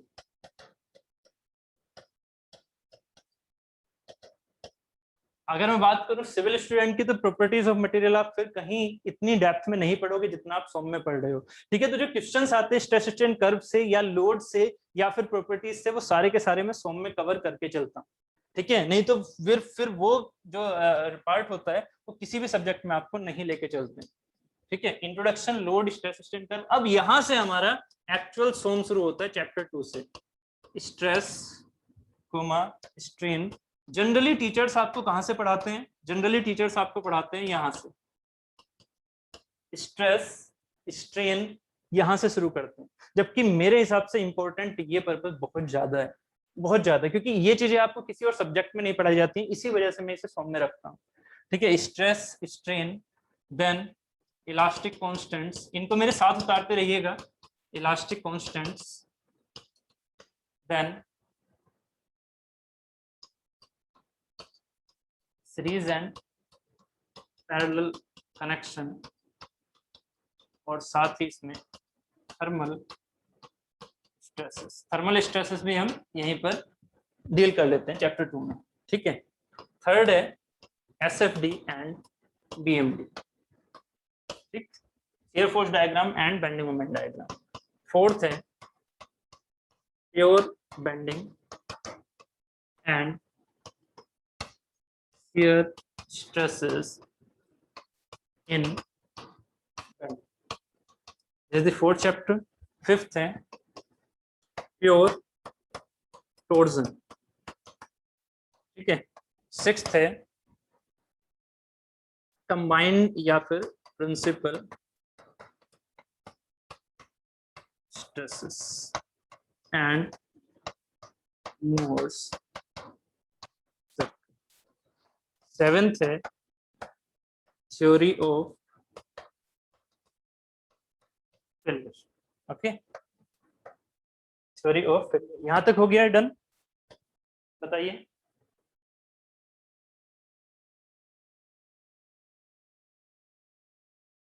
ठीक है, यहां तक हो गया है, ओके, आगे चलें। एट्थ है थ्योरी ऑफ फेलियर, हो गया ना? यस। एट्थ है डिफ्लेक्शन इन बीम। नाइन्थ है थ्योरी ऑफ कॉलम। टेंथ है थ्योरी ऑफ प्रेशर। 11th है थ्योरी ऑफ स्प्रिंग। ठीक है, ये हमारे कंटेंट, ठीक, ये हो गया और ये हो गया। ठीक, तो ये जो आपके पास कंटेंट है, आप कहेंगे कि 11 चैप्टर हैं, ठीक है, कैसे कैसे होंगे। सबसे पहले यही वाला क्वेश्चन होता है स्टूडेंट्स का कि सर कितने टाइम में हो जाएगा, क्या होगा, कैसे होगा। ठीक है, तो वो सारी चीजें मैं आपको बता देता हूँ। ठीक है, ये जो हमारी अराउंड 3 आवर्स के लेक्चर हुआ करता है स्टार्टिंग से लेके अब तक का, ठीक है, वो होता है हमारा बेसिक का। बेसिक मतलब इंजीनियरिंग मैकेनिक्स, सोम, सोम में क्या क्या चीजें होती हैं, जो आपके पास मास, वेट, इनसे रिलेटेड फोर्सेस, ये सारी चीजों से हम बात कर लेते हैं, डील कर लेते हैं। अब हम बेसिकली सोम के बारे में बात करने वाले हैं। लोड से हमारा एक पर्पज स्टार्ट हो जाता है सोम से।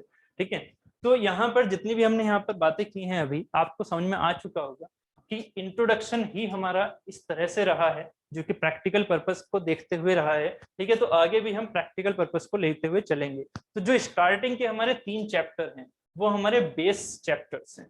ठीक है, ये हमारे तीनों चैप्टर्स क्या हैं? बेस चैप्टर्स हैं। इनको अगर आपने अवॉइड कर दिया या इनको अगर बहुत जल्दी से निकाला, ठीक है, तो दिक्कत होने वाली है, फिर आगे की सोम आपको समझ में नहीं आने वाली। तो इन तीनों चैप्टर्स में हम टाइम देंगे। ठीक है, इन तीनों चैप्टर्स में हम टाइम देने वाले हैं। एटलीस्ट 1 वीक हमारा हर चैप्टर में रहने वाला है, एटलीस्ट 1 वीक। ठीक है, 2 आवर्स के हिसाब से, 2 आवर्स के हिसाब से एटलीस्ट 1 वीक हमारा रहने वाला है। बाकी जो हमारे पास ये वाले चैप्टर्स हैं, ठीक है, चाहे हम इनकी बात कर लें, सॉरी, चाहे हम इन दोनों चैप्टर्स की बात कर लें, चाहे फिर इसकी बात कर लें, इन दोनों चैप्टर्स की। ठीक है, तो ये जो चैप्टर्स हैं, ये टोटल दोनों ही 1 वीक में आराम से हो जाएंगे, 2 आवर्स की क्लास के हिसाब से। ठीक है, और प्रिंसिपल स्ट्रेसेस ये भी हमारा 1 वीक में मैक्सिमम हो जाएगा, मतलब 1-2 दिन छुट भी सकते हैं आराम से। ठीक है, उसके बाद ये जो चीजें हैं, डिफ्लेक्शन ऑफ बीम डिपेंड करेगा सिविल स्टूडेंट हमारे पास कितने हैं। ठीक है, तो सिविल स्टूडेंट अगर बहुत ज्यादा हैं या सिविल की ही अगर मेजोरिटी है, तो फिर हमें देखना होगा कि डिफ्लेक्शन ऑफ बीम थोड़ा सा लेंदी लेके जाएंगे। बट अगर मैकेनिकल स्टूडेंट ही है तो बहुत ज्यादा लेंदी नहीं होगा, और ये around and around 3 to 4 classes में कंप्लीट हो जाएगा। ठीक है, उसके बाद थ्योरी ऑफ कॉलम और ये सारी चीजें 1 वीक की हैं फॉर द 2 आवर्स क्लासेस। ठीक है, उम्मीद है आपको समझ में आ गया होगा। ठीक है, ये क्यूरियोसिटी होती है हर एक स्टूडेंट की कि सर कितने टाइम में सब कुछ होगा, तो उम्मीद है आप समझ चुके होंगे। ठीक, 2 आवर्स के क्लास के हिसाब से। बात क्लियर है? कुछ भी जल्दबाजी नहीं करेंगे, हर चीज को हर एक क्वेश्चन के हिसाब से लेके चलेंगे। अब पर्पस यहाँ पर क्या हमारा तरीका है पढ़ने का, उस चीज को और देख लो। तरीका ये है कि जैसे जैसे हमारे चैप्टर्स कंप्लीट होते रहेंगे, जैसे जैसे चैप्टर्स कंप्लीट होते रहेंगे, मैं आपको असाइनमेंट प्रोवाइड करता रहूंगा, और वो असाइनमेंट लगाने की जिम्मेदारी आपकी रहेगी। जो मैं असाइनमेंट आपको प्रोवाइड करूंगा, उन असाइनमेंट्स को आप लगाएंगे, ठीक है। सेल्फ मैं आपको उसके सॉल्यूशन प्रोवाइड करूंगा, ठीक है, सॉल्यूशन प्रोवाइड करूंगा। यहाँ क्वेश्चन जो मैं क्लास में लगा रहा हूँ वो तो अलग है, जो क्वेश्चंस क्लास में लगा रहा हूँ वो अलग है, कुछ कुछ मैं असाइनमेंट के क्वेश्चंस भी आपसे लगवाता रहूंगा, ठीक है। बाकी जो असाइनमेंट के क्वेश्चन बनेंगे उन्हें आप सेल्फ करोगे, मैं सॉल्यूशन प्रोवाइड करूंगा, और उन सॉल्यूशन को देख के आप समझोगे। अगर आपसे वो क्वेश्चन नहीं हो पा रहा है, सॉल्यूशन आपको समझ में नहीं आ रहा है, तो आपकी जिम्मेदारी है कि आप मेरे से पूछेंगे। बात क्लियर है ना? बात क्लियर रखिएगा एकदम। आप मेरे से पूछेंगे, ये आपकी जिम्मेदारी है, नहीं तो मैं ये सोच के चलूंगा कि आपने उस चीज को समझ लिया है, आपके आंसर्स आ चुके हैं। मैं इंडिविजुअली स्टूडेंट्स को नहीं कह सकता कि हाँ सर ये क्वेश्चन आपका सही हो गया है, अच्छा आपने ये कर लिया है, ठीक है। ऑफलाइन क्लासेस में ये चीजें होती हैं, बट ऑनलाइन क्लासेस में मैं नहीं देख सकता ना कि आपने किया है क्वेश्चन, कैसे किया है, क्या किया है। तो ये आपकी जिम्मेदारी रहेगी कि आप मुझसे बोलेंगे कि सर ये क्वेश्चन मेरे से नहीं हुआ है, ये आप मुझे बता दो, ठीक है। टेलीग्राम पे बोल सकते हैं, ठीक है, और बाकी साथ में आप चाहे तो मुझे व्हाट्सएप कर सकते हैं, ठीक है। आप मुझे व्हाट्सएप करते हैं, इस कर सकते हैं इस नंबर पर, ठीक है। आप जो भी आपके डाउट रहेंगे वो आप डायरेक्टली मेरे से पूछ सकते हैं, ठीक है, नहीं तो ऐप पर जाकर आप क्वेश्चंस लिख सकते हैं। क्लियर? चलिए, तो कंटेंट कंप्लीट हो गया है हमारा, कंटेंट कंप्लीट हो गया, क्लियर है, ठीक है। टाइम का किसी को इश्यू, टाइम का इश्यू, कंटेंट का इश्यू, जल्दी से बताइए, कोई दिक्कत?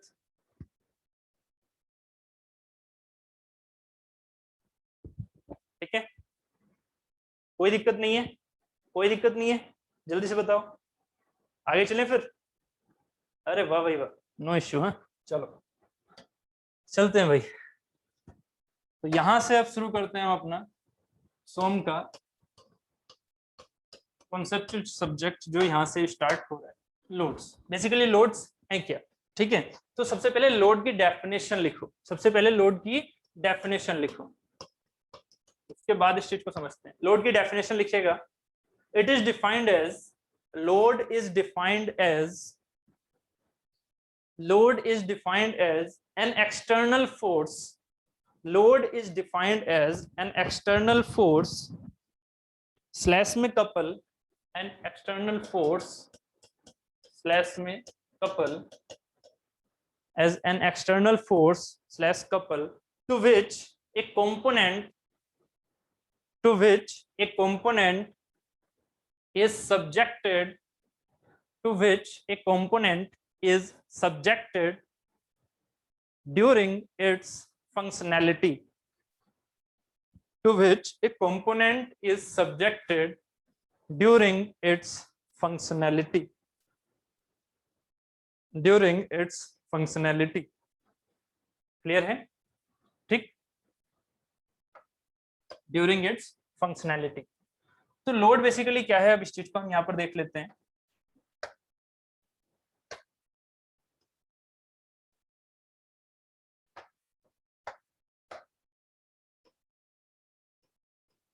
एक छोटे से एग्जांपल से इसे समझ लेते हैं, इजी पड़ जाएगा।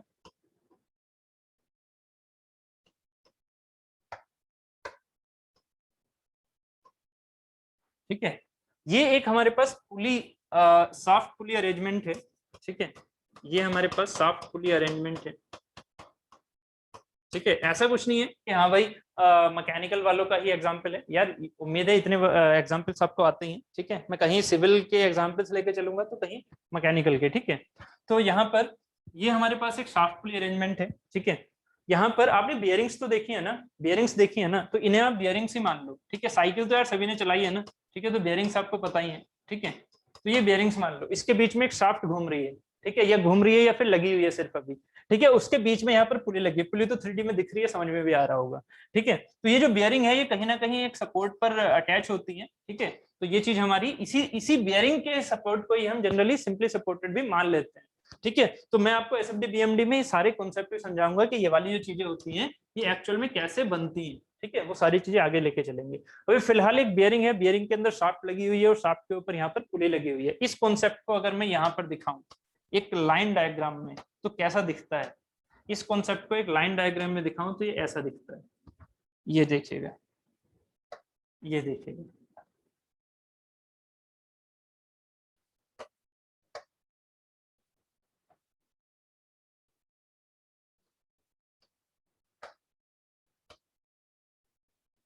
ठीक है, ये चीज होती है।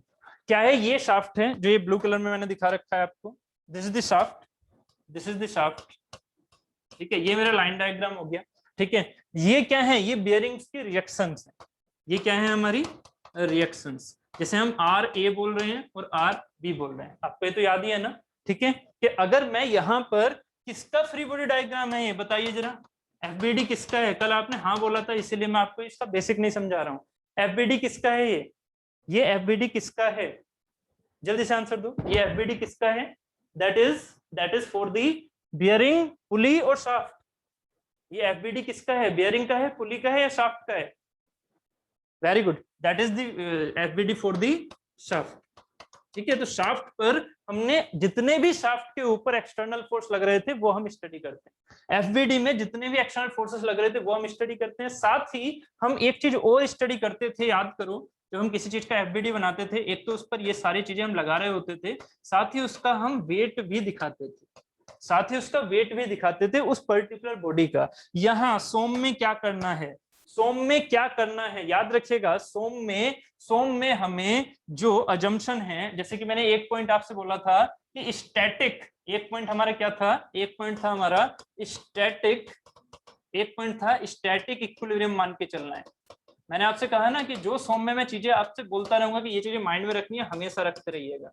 दूसरी चीज होती है सेल्फ वेट, ये चीज हमेशा याद रखिएगा आगे से, सेल्फ वेट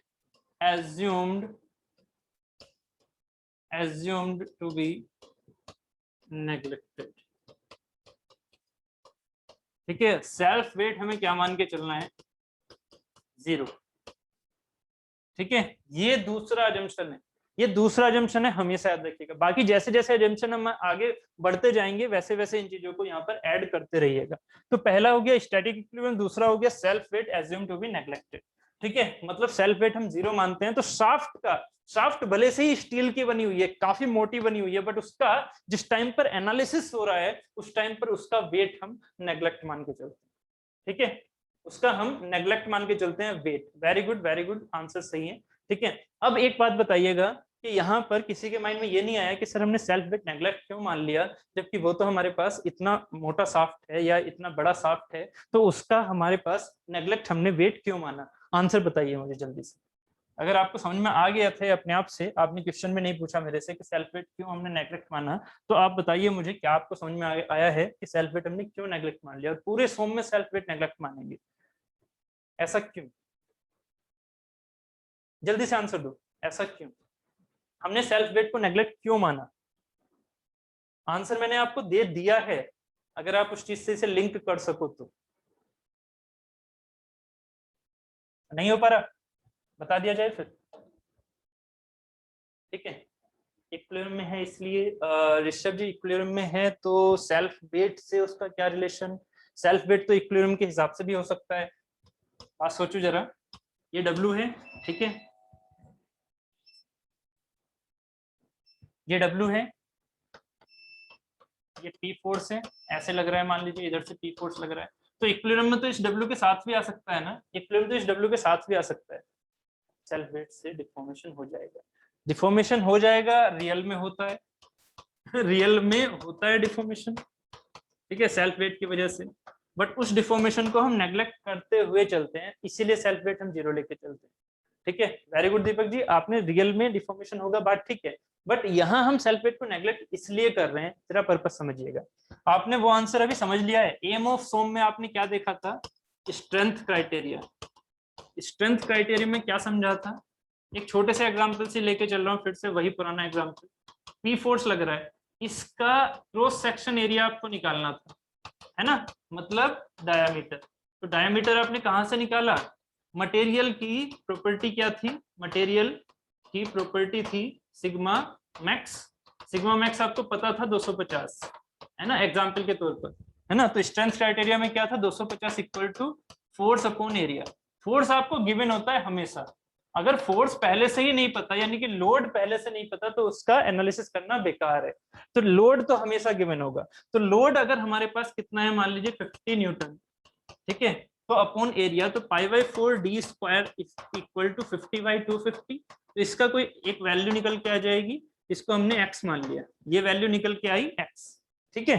यहां से d की वैल्यू निकल के आ जाएगी, d इक्वल टू x आ गया मान लेते हैं, ठीक है।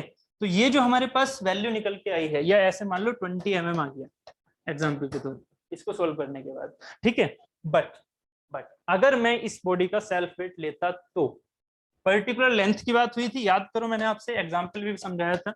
एक लेंथ के लिए, एक लोड के लिए, एक मटेरियल के लिए, ये जो एरिया है वो कैसे निकलता है, स्ट्रेंथ क्राइटेरिया से, ठीक है। तो अगर मैं इस लोड के लिए, इस मटेरियल के लिए, इस लेंथ के लिए, समझो जरा, मैं यहां पर सेल्फ वेट कंसीडर कर लूं, अगर मैं इसका सेल्फ वेट कंसीडर कर लूं, तो क्या होगा। अगर मैं इस मटेरियल का सेल्फ वेट कंसीडर कर लेता हूं इस लेंथ के लिए, तो क्या होगा, वेट बराबर क्या होता है, m इंटू जी। सो सेल्फ वेट आपने कंसीडर कर लिया। सेल्फ वेट कंसीडर कैसे करने का मतलब हो रहा है, मतलब ये हो रहा है, तराजू पर लेके गए, वेइंग मशीन पर लेके गए, इस वाली बार को इतनी लेंथ के हिसाब से एक पर्टिकुलर एरिया होगा, तभी तो आपने वेट को कंसीडर किया। तो वेट तो तभी आएगा ना जब एक पर्टिकुलर रोड आपके पास होगी, आपने उसको वेइंग मशीन पर रखा, वैल्यू निकल के आ गई, मान लीजिए कितनी वैल्यू आई, 100 न्यूटन। एग्जाम्पल के तौर पर 100 न्यूटन उसकी वेट निकल के आया, ठीक है। तो 100 न्यूटन इक्वल टू क्या है, mg। m क्या होता है, mass equal to volume into density, तो volume into density into g. Earth पर है तो जी कांस्टेंट, मटेरियल फिक्स था वही पुराना वाला, तो मटेरियल का rho constant, g constant fix है। वॉल्यूम क्या होता है, वॉल्यूम होता है एरिया इनटू लेंथ, तो cross section area into length into rho into g. बात क्लियर है। लेंथ हमारी क्या है, कांस्टेंट है, पुराने वाले के हिसाब से लेंथ कांस्टेंट है, तो लेंथ भी कांस्टेंट, रो भी पुराना है, जी भी पुराना है, ठीक है। ये रहा 100 न्यूटन, क्योंकि आपने वेट पहले ही एज्यूम कर लिया कि 100 न्यूटन लेके चलना है। आप इस चीज को समझो, ये 100 न्यूटन जो निकल के आया, वो आपने क्या अपने आप से एक रोड ले ली 100 न्यूटन के लोड की। सोचो जरा, अगर आपने पहले से ही ले ली, तो उसका पहले से ही आपने एरिया फिक्स कर लिया। समझ रहे हो इस चीज को मैं क्या समझाना चाह रहा हूं आपको, कि अगर आपने 100 न्यूटन पहले से ही ले लिया, तो उसका एरिया भी तो उस पर्टिकुलर लेंथ के लिए फिक्स होगा ना, सेम मटेरियल के लिए। तो एरिया अगर फिक्स हो गया, तो पहले से ही आपने डायमीटर फिक्स कर रखा है, तो निकाल के रहे थे भाई। अगर डायमीटर पहले से ही फिक्स कर रखा है उस रोड का सेल्फ वेट लेते हुए, तो आप फिर निकाल क्या रहे थे स्ट्रेंथ क्राइटेरिया से, क्या मतलब फिर उस चीज का। क्या यहाँ पर आपने एक्सटर्नल लोड की स्टडी की, मतलब ही नहीं आया यहाँ पर, है ना। एक्सटर्नल लोड तो स्ट्रेंथ क्राइटेरिया में आ रहा है, और स्ट्रेंथ क्राइटेरिया का जो एरिया लिया जा रहा है उससे डायमीटर निकल के आ रहा है। ये डायमीटर यहाँ से तो कोई मतलब ही नहीं रखेगा, अगर आपने सेल्फ वेट पहले से ही ले लिया तो। सेल्फ वेट पहले से लेने का मतलब है आपने पहले से ही बॉडी को डिजाइन कर रखा है, और अगर पहले से ही बॉडी को डिजाइन कर रखा है, तो फिर सोम पढ़ने का मतलब क्या है। अब बताइए आंसर समझ में आया या नहीं, सेल्फ वेट हम क्यों कंसिडर नहीं करते, जल्दी से बताइए आंसर समझ में आया या नहीं। कोई डाउट है तो प्लीज आप अनम्यूट करके भी पूछ सकते हैं। लिखने में अगर कोई दिक्कत होती है, एक सेंटेंस जो बड़ा सेंटेंस आपके माइंड में आ रहा है, तो अनम्यूट करके भी पूछ सकते हैं आप। जल्दी से यस और नो, सही समझ में आया या नहीं, कुछ तो बताइए। ओके क्लियर है, वेरी गुड सूर्य प्रकाश, ठीक। तो उम्मीद है समझ में आ चुका है, very good Deepak ji, very good, ठीक है, सभी को समझ में आ चुका है, ठीक। चले फिर, तो यहाँ तक उम्मीद है समझ में आ चुका है। तो ये स्लाइड भी आप चाहे तो कॉपी कर लीजिएगा बाद में, ठीक है। अभी मैं फिर से अब आगे चल रहा हूँ, ठीक है। तो यहाँ तक हम बात कर चुके थे कि यहाँ पर हमने रिएक्शंस को दिखाया। तो साफ्ट का डिजाइन कर रहे हैं, डिजाइन किसका कर रहे हैं हम, साफ्ट का। तो डिजाइन अगर हम साफ्ट का करें, एग्जाम्पल के तौर पर हम डिजाइन यहाँ पर साफ्ट का लेके चल रहे हैं, तो डिजाइन अगर साफ्ट का कर रहे हैं, तो हमारे पास फोर्स जो है वो दो ये लग रही है, और एक क्या लग रहा है, एक लग रहा है W। अब ये W कौन सा है, ये W कौन सा है, ये W वो फोर्स है, या वो लोड है, या वो वेट है, अब आप कहेंगे सर आपने तो अभी वेट को मना कर दिया। अरे वेट को मना किया है, कौन से वाले वेट को? सेल्फ वेट को, जिसकी आप स्टडी कर रहे हो उसका वेट नेग्लेक्ट होना है। इसका मतलब ये नहीं है कि दूसरी चीजों का भी वेट नेग्लेक्ट कर दो। पुली का वेट इसके ऊपर लग रहा है, समझो जरा इस चीज को, शाफ्ट के ऊपर पुली का वेट लग रहा है, ये क्या है? ये एक्सटर्नल फोर्स है फॉर द शाफ्ट। ये जो वेट ऑफ द पुली है वो एक्सटर्नल फोर्स है फॉर द शाफ्ट। बात क्लियर है? ऐसे ही रिएक्शंस जो है बियरिंग की वो एक्सटर्नल फोर्स है फॉर द शाफ्ट। बात क्लियर हो रही है? ठीक है, तो यहां पर आप चाहे तो इस चीज को ऐड कर सकते हो यहां से कि फॉर शाफ्ट, ठीक है, wait of pulley and reaction of bearings, ये क्या है? ये क्या है? आर दी लोड्स, ठीक है। For shaft weight of pulley and reaction of bearings are the loads for the shaft. But अगर मैं कंसिडरेशन करूं किस चीज की? For bearing. अगर मुझे बियरिंग की डिजाइन करनी है, समझ रहे हो, ये डिजाइन है एक तरह से कि design of shaft and design of bearing. तो फॉर बियरिंग अब मुझे आप आंसर दीजिए कौन कौन से लोड होंगे। फॉर बियरिंग कौन कौन से लोड होंगे, आंसर दीजिए जल्दी से।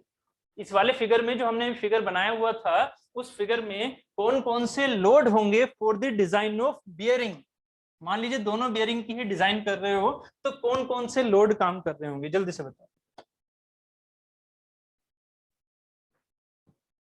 जल्दी से आंसर दो, कौन कौन से लोड काम कर रहे होंगे। शाफ्ट पुली का weight, very good, weight of pulley and weight of shaft. अब देखो एक चीज में हमने शाफ्ट का वेट नेग्लेक्ट कर दिया था, दूसरी चीज में लेके चलना है। किस चीज में लेके चलना है? जब हमने वेट को डिजाइन, शाफ्ट को डिजाइन कर लिया उसके बाद हमने बेयरिंग को डिजाइन कर लिया, ठीक है, क्योंकि रिएक्शन में उस बियरिंग की डिजाइन कंसीडर नहीं की जा रही है, रिएक्शन तो रिएक्शन होती है। बात समझ में आ रही है? तो हमने पहले डिजाइन कर लिया शाफ्ट को, शाफ्ट का अब वेट निकला, वेट ऑफ शाफ्ट कहां से निकला? उस पर्टिकुलर एरिया से जो कि कहां से आया था? स्ट्रेंथ क्राइटेरिया से या स्टिफनेस क्राइटेरिया से, जो कि यहां से एरिया आया था, उस एरिया के बेसिस पर वेट आ जाएगा ना। वेट क्या है? वेट है ए गुणा एल गुणा रो गुणा जी, ठीक है। तो यहाँ पर एरिया हमारा इसके हिसाब से आ गया तो वेट हमारे पास इन सबकी मल्टीप्लिकेशन से आ जाएगा ना। बात क्लियर हो रही है? उम्मीद है समझ में आ रही है चीजें, ठीक है, बात क्लियर है, ठीक। तो यहाँ पर हमारे पास for the bearing weight of pulley भी लेना है तो वेट ऑफ शाफ्ट भी लेना है, ठीक है, वेट ऑफ पुली भी लेना है, वेट ऑफ शाफ्ट भी लेना है। क्लियर? उम्मीद है ये चीजें यहाँ समझ में आ चुकी है, लोड की डेफिनेशन हो गई, लोड के बारे में समझ में आ चुका है। उसके बाद ये चीजें यहाँ तक क्लियर हो गई हैं, ठीक है, स्टेट ये वाली बात समझ में आ गई है। अब आगे चलते हैं, जो हमारे पास फोर्सेस हैं जिन्हें आप फोर्स बोलते हो, ये पहली बात। लोड क्या है? लोड है दो चीजें, फोर्स या कपल। तो आपने फोर्स को समझ लिया है, फोर्स मैंने कल आपको समझा दिया था अच्छे से, ठीक है। अभी फोर्स के दो टाइप और हैं, उन दो टाइप को और समझ लेते हैं। ये एक व्यू है देखने का, ये एक देखने का व्यू है फोर्स को। एक होता है बॉडी फोर्स, एक होता है बॉडी फोर्स, एक होता है सरफेस फोर्स। एक होता है बॉडी फोर्स, एक होता है सरफेस फोर्स, ठीक है। मैंने आपसे क्या बोला कि जहां पर भी मैं लोड बोलता हूं उस लोड का मतलब सिर्फ और सिर्फ फोर्स नहीं होता, सिर्फ और सिर्फ न्यूटन नहीं होता, उस लोड का मतलब कपल भी हो सकता है। उस कपल को अभी हम आगे समझेंगे, बाकी भी मैं पहले फोर्स मैंने समझा रखा है, उस फोर्स के बारे में मैं अब थोड़ा सा डिटेल और बता रहा हूँ। एक होता है बॉडी फोर्स, एक होता है सरफेस फोर्स। इस बॉडी फोर्स को हम कहते हैं डिस्ट्रीब्यूटेड, इसमें लिख लीजिएगा distributed over the volume of the body, distributed over the volume of the body, जबकि surface force distributed over the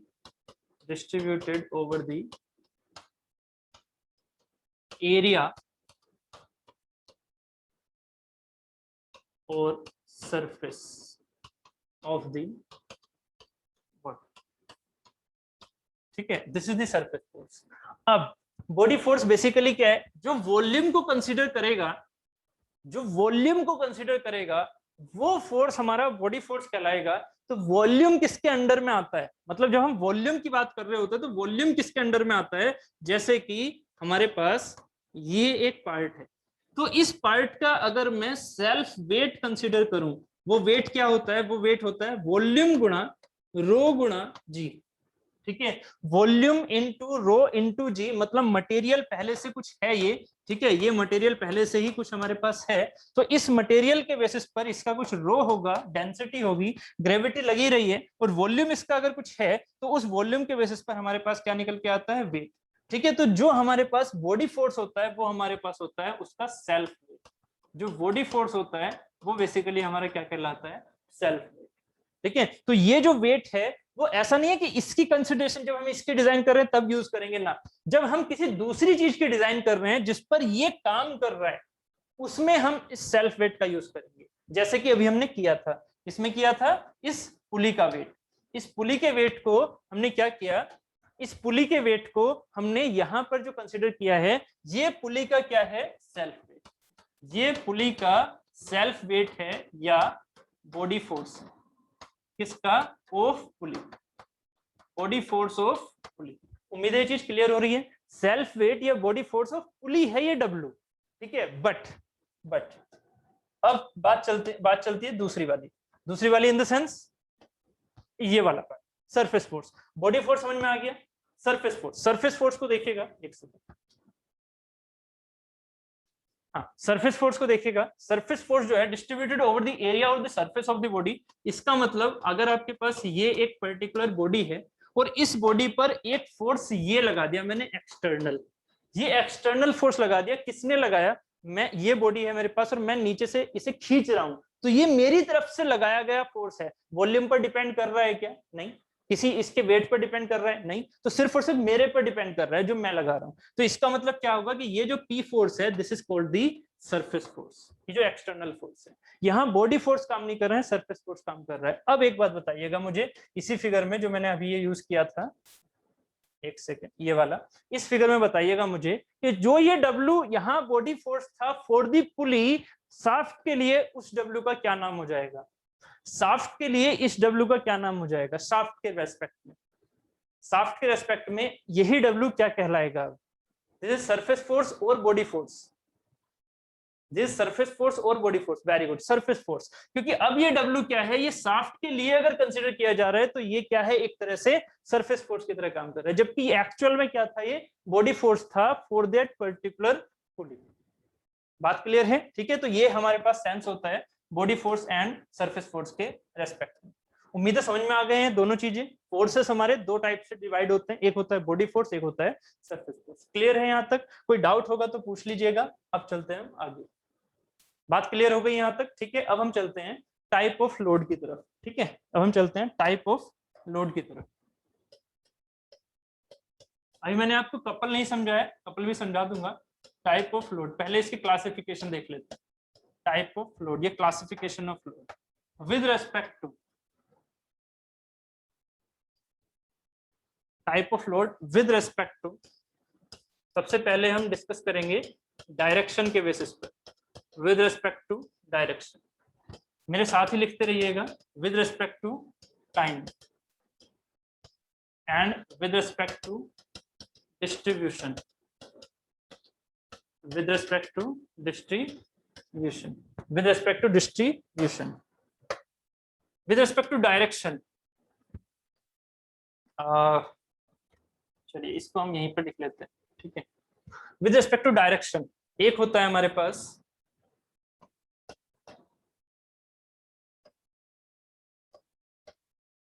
axial load। ठीक है, एक होता है हमारे पास transverse load. With respect to direction एक होता है हमारे पास एक्सियल लोड, एक होता है हमारे पास ट्रांसवर्स लोड। ठीक है, एक्सियल लोड के भी हम दो फर्दर टाइप कर सकते हैं। ठीक है, एक्सियल लोड के लिए हम दो फर्दर टाइप कर सकते हैं, ऐसे ट्रांसवर्स लोड के लिए भी हम दो फर्दर टाइप कर सकते हैं। एक तो हो गया सिंपल एक्सियल लोड या डायरेक्ट एक्सियल लोड, और इसको हम बेसिकली इस टर्म को एक तरह से और लिख सकते हैं यहाँ पर, एक्सियल की जगह अगर सिंपल आपको ये लिख के चलना है, that is the normal load. इस चीज को हम नॉर्मल सिग्निफाई कर सकते हैं, normal load and transverse load. Normal के अंदर डायरेक्ट एक्सियल और एक्सियल लोड, ठीक है, और ये हो गया हमारे पास असेंट्रिक एक्सियल लोड, ठीक है। जबकि ट्रांसवर्स लोड के अंदर लिखेगा, ट्रांसवर्स लोड के अंदर डायरेक्ट ट्रांसवर्स लोड एंड दूसरा है eccentric transverse load. Okay, direct transverse load और असेंट्रिक ट्रांसवर्स लोड, ठीक। अब विद रिस्पेक्ट टू टाइम देख लेते हैं, ठीक है, यहां तक हो गया, ठीक। यहां पर एक चीज और याद रखिएगा, मैं इस चीज को यहां पर और ऐड कर देता हूं, इन दोनों में ही टेंशन एंड कंप्रेशन का सेंस देखने को मिलता है। इन दोनों में ही टेंशन एंड कंप्रेशन का सेंस देखने को मिलता है, ठीक है। जबकि इन दोनों में टेंशन एंड कंप्रेशन जैसी कोई भी चीज नहीं होती है, ठीक है। इन दोनों में सेंस टेंशन एंड कंप्रेशन का नहीं आता है। जो ट्रांसवर्स लोड होते हैं उनमें टेंशन एंड कंप्रेशन नहीं होता है सेंस में, जबकि जो हमारे पास नॉर्मल लोड होते हैं उनमें टेंशन एंड कंप्रेशन का सेंस होता है। बात क्लियर है, ठीक है। ये सारी चीजें मैं आपको अच्छे से डिस्कस आगे भी करूंगा विद रिस्पेक्ट टू टाइम, ठीक है। यहां तक हो गया। अब विद रिस्पेक्ट टू टाइम देख लेते हैं, ठीक है। इसे ऐसे बना लेता हूं, विद रिस्पेक्ट टू टाइम यहां लेके चलता हूं, ठीक है। विद रिस्पेक्ट टू टाइम इसमें लिखेगा, अपने नोट्स को अपने हिसाब से लिखेगा, इसके नीचे लेके आओ या फिर अलग से लिख लो, ठीक है। तो विद रिस्पेक्ट टू टाइम में क्या होगा, एक होता है हमारे पास स्टैटिक लोड, ठीक है, और एक होता है हमारे पास डायनामिक लोड, ठीक है। तो यहां लेके चल रहा हूं मैं, सॉरी, एक तो ये हो गया स्टैटिक लोड, ठीक है, और एक हो जाएगा डायनामिक लोड। तो अभी जो स्टैटिक लोड है उसके दो पार्ट होते हैं फर्दर स्टैटिक लोड का, एक होता है डेड लोड, ठीक है, और एक होता है ग्रेजुअली अप्लाइड लोड। एक होता है डेड लोड, एक होता है ग्रेजुअली अप्लाइड लोड, ठीक। ये इतना दिख पा रहा है ना आपको, शो तो हो रहा है, दिख रहा है स्क्रीन पर, बताइए जल्दी पहले, नहीं तो फिर दूसरी स्लाइड में लिख देता हूं। दिख रहा है, शो हो रहा है, जल्दी से बताओ, शो हो रहा है, ओके गुड। चलिए, gradually applied load and dead load. उसके बाद होता है हमारे पास dynamic load. Dynamic load, dynamic load के फर्दर टाइप होते हैं। डायनामिक लोड में हमारे पास एक होता है इम्पैक्ट लोड, इम्पैक्ट लोड इसी के स्लैश में लिखेगा सडनली अप्लाइड लोड, ठीक है। और दूसरा हो गया फटीग लोड। ऐसे ही फर्दर हमारे पास काफी सारे लोड होते हैं जो डायनामिक में होते हैं, जैसे कि विंड लोड, अर्थक्वेक लोड,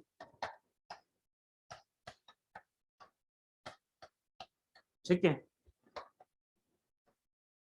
ऐसे ही यहां पर लिख रहा हूं traffic intensity, this is also the dynamic load, ठीक है। और manufacturing process load, manufacturing process load, ऐसे ही आईसी इंजन लोड। ये सारे के सारे क्या है हमारे डायनामिक लोड, ठीक। मैंने दो पॉइंट ही ज्यादा एम्फेसिस किया, इसमें सबसे ज्यादा एम्फेसिस इस पर किया है, इम्पैक्ट लोड और सडनली अप्लाइड लोड, फिर फटीग लोड है।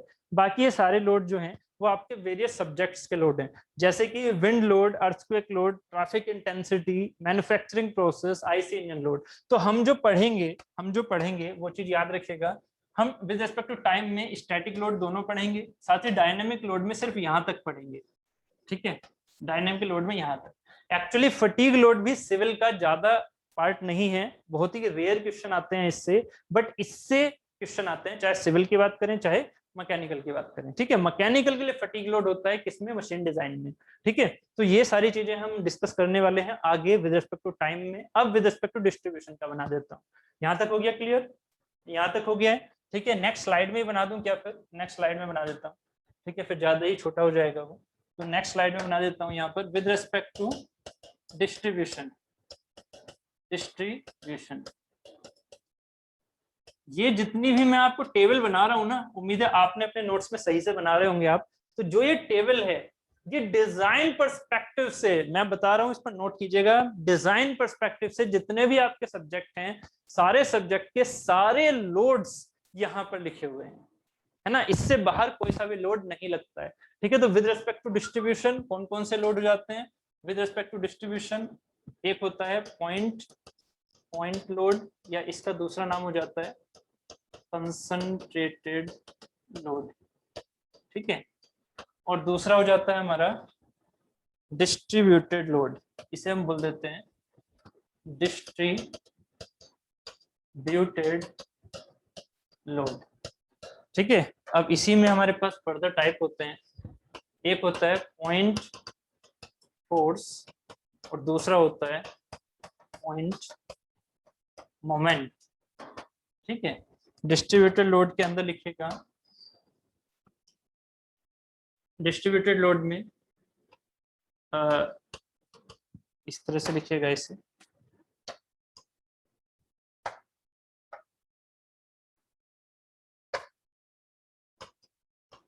Distributed force and distributed moment, ठीक है। अब इसमें फर्दर है ऐसा, एक होता है यूनिफॉर्मली डिस्ट्रीब्यूटेड फोर्स, एक होता है यूनिफॉर्मली वेरिंग फोर्स, एक होता है यूनिफॉर्मली, चलो इस चीज को मैं शॉर्ट में लिख देता हूं, this is the UDF and this is the UVF, ठीक है। अब इसको मैं यहाँ शॉर्ट में लिख रहा हूँ, ठीक है। इसकी फुल फॉर्म आप खुद लगा लेंगे, ठीक है।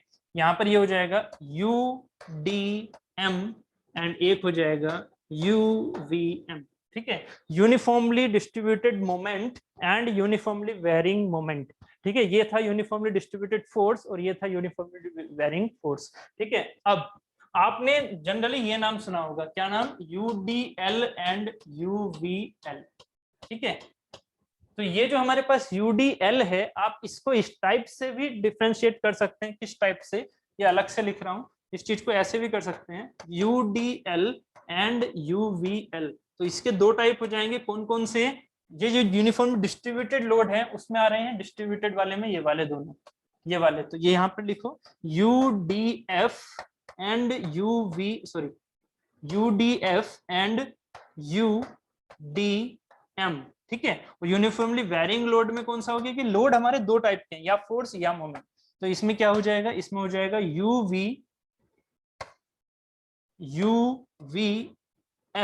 एंड यूवीएम, ठीक है। ये दो टाइप से हम डिस्ट्रीब्यूटेड को डिवाइड कर सकते हैं, या तो ऐसे और या फिर ऐसे, आपकी इच्छा है, ठीक है। बात क्लियर है?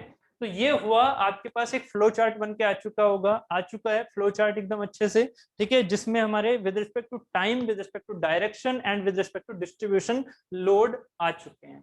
इससे एक्स्ट्रा लोड्स हम नहीं यूज करते हैं। ये सारे लोड्स मैंने हर एक आपके डिजाइन सब्जेक्ट के सारे लोड मैंने यहाँ पर आपको बता दिए। क्लियर? ठीक है, ओके ओके ओके अंशु जी, ठीक है, ठीक, जल्दी से देख लीजिएगा इसको।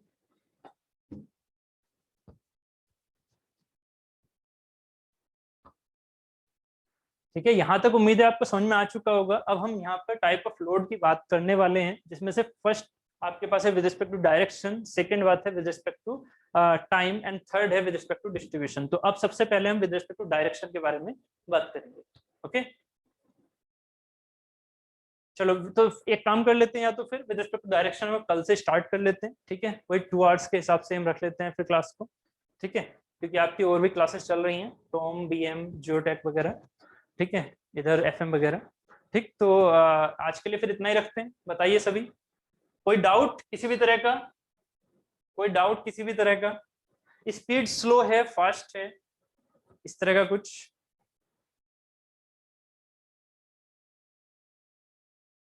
All okay? Okay okay, last slide miss Yadav, एक सेकेंड।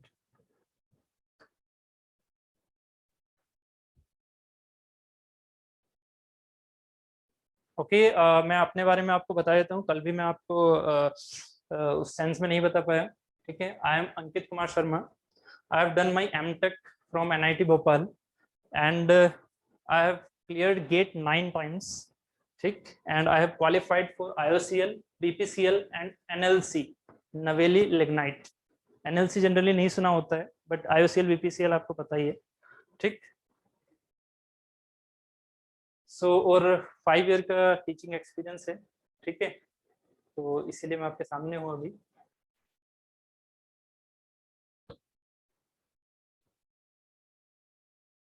Okay, thank you. चलिए फिर हो गया कंप्लीट। ठीक है, फिर कल मिलते हैं। Okay, thank you. कोई डाउट नहीं है ना? कोई डाउट तो नहीं है?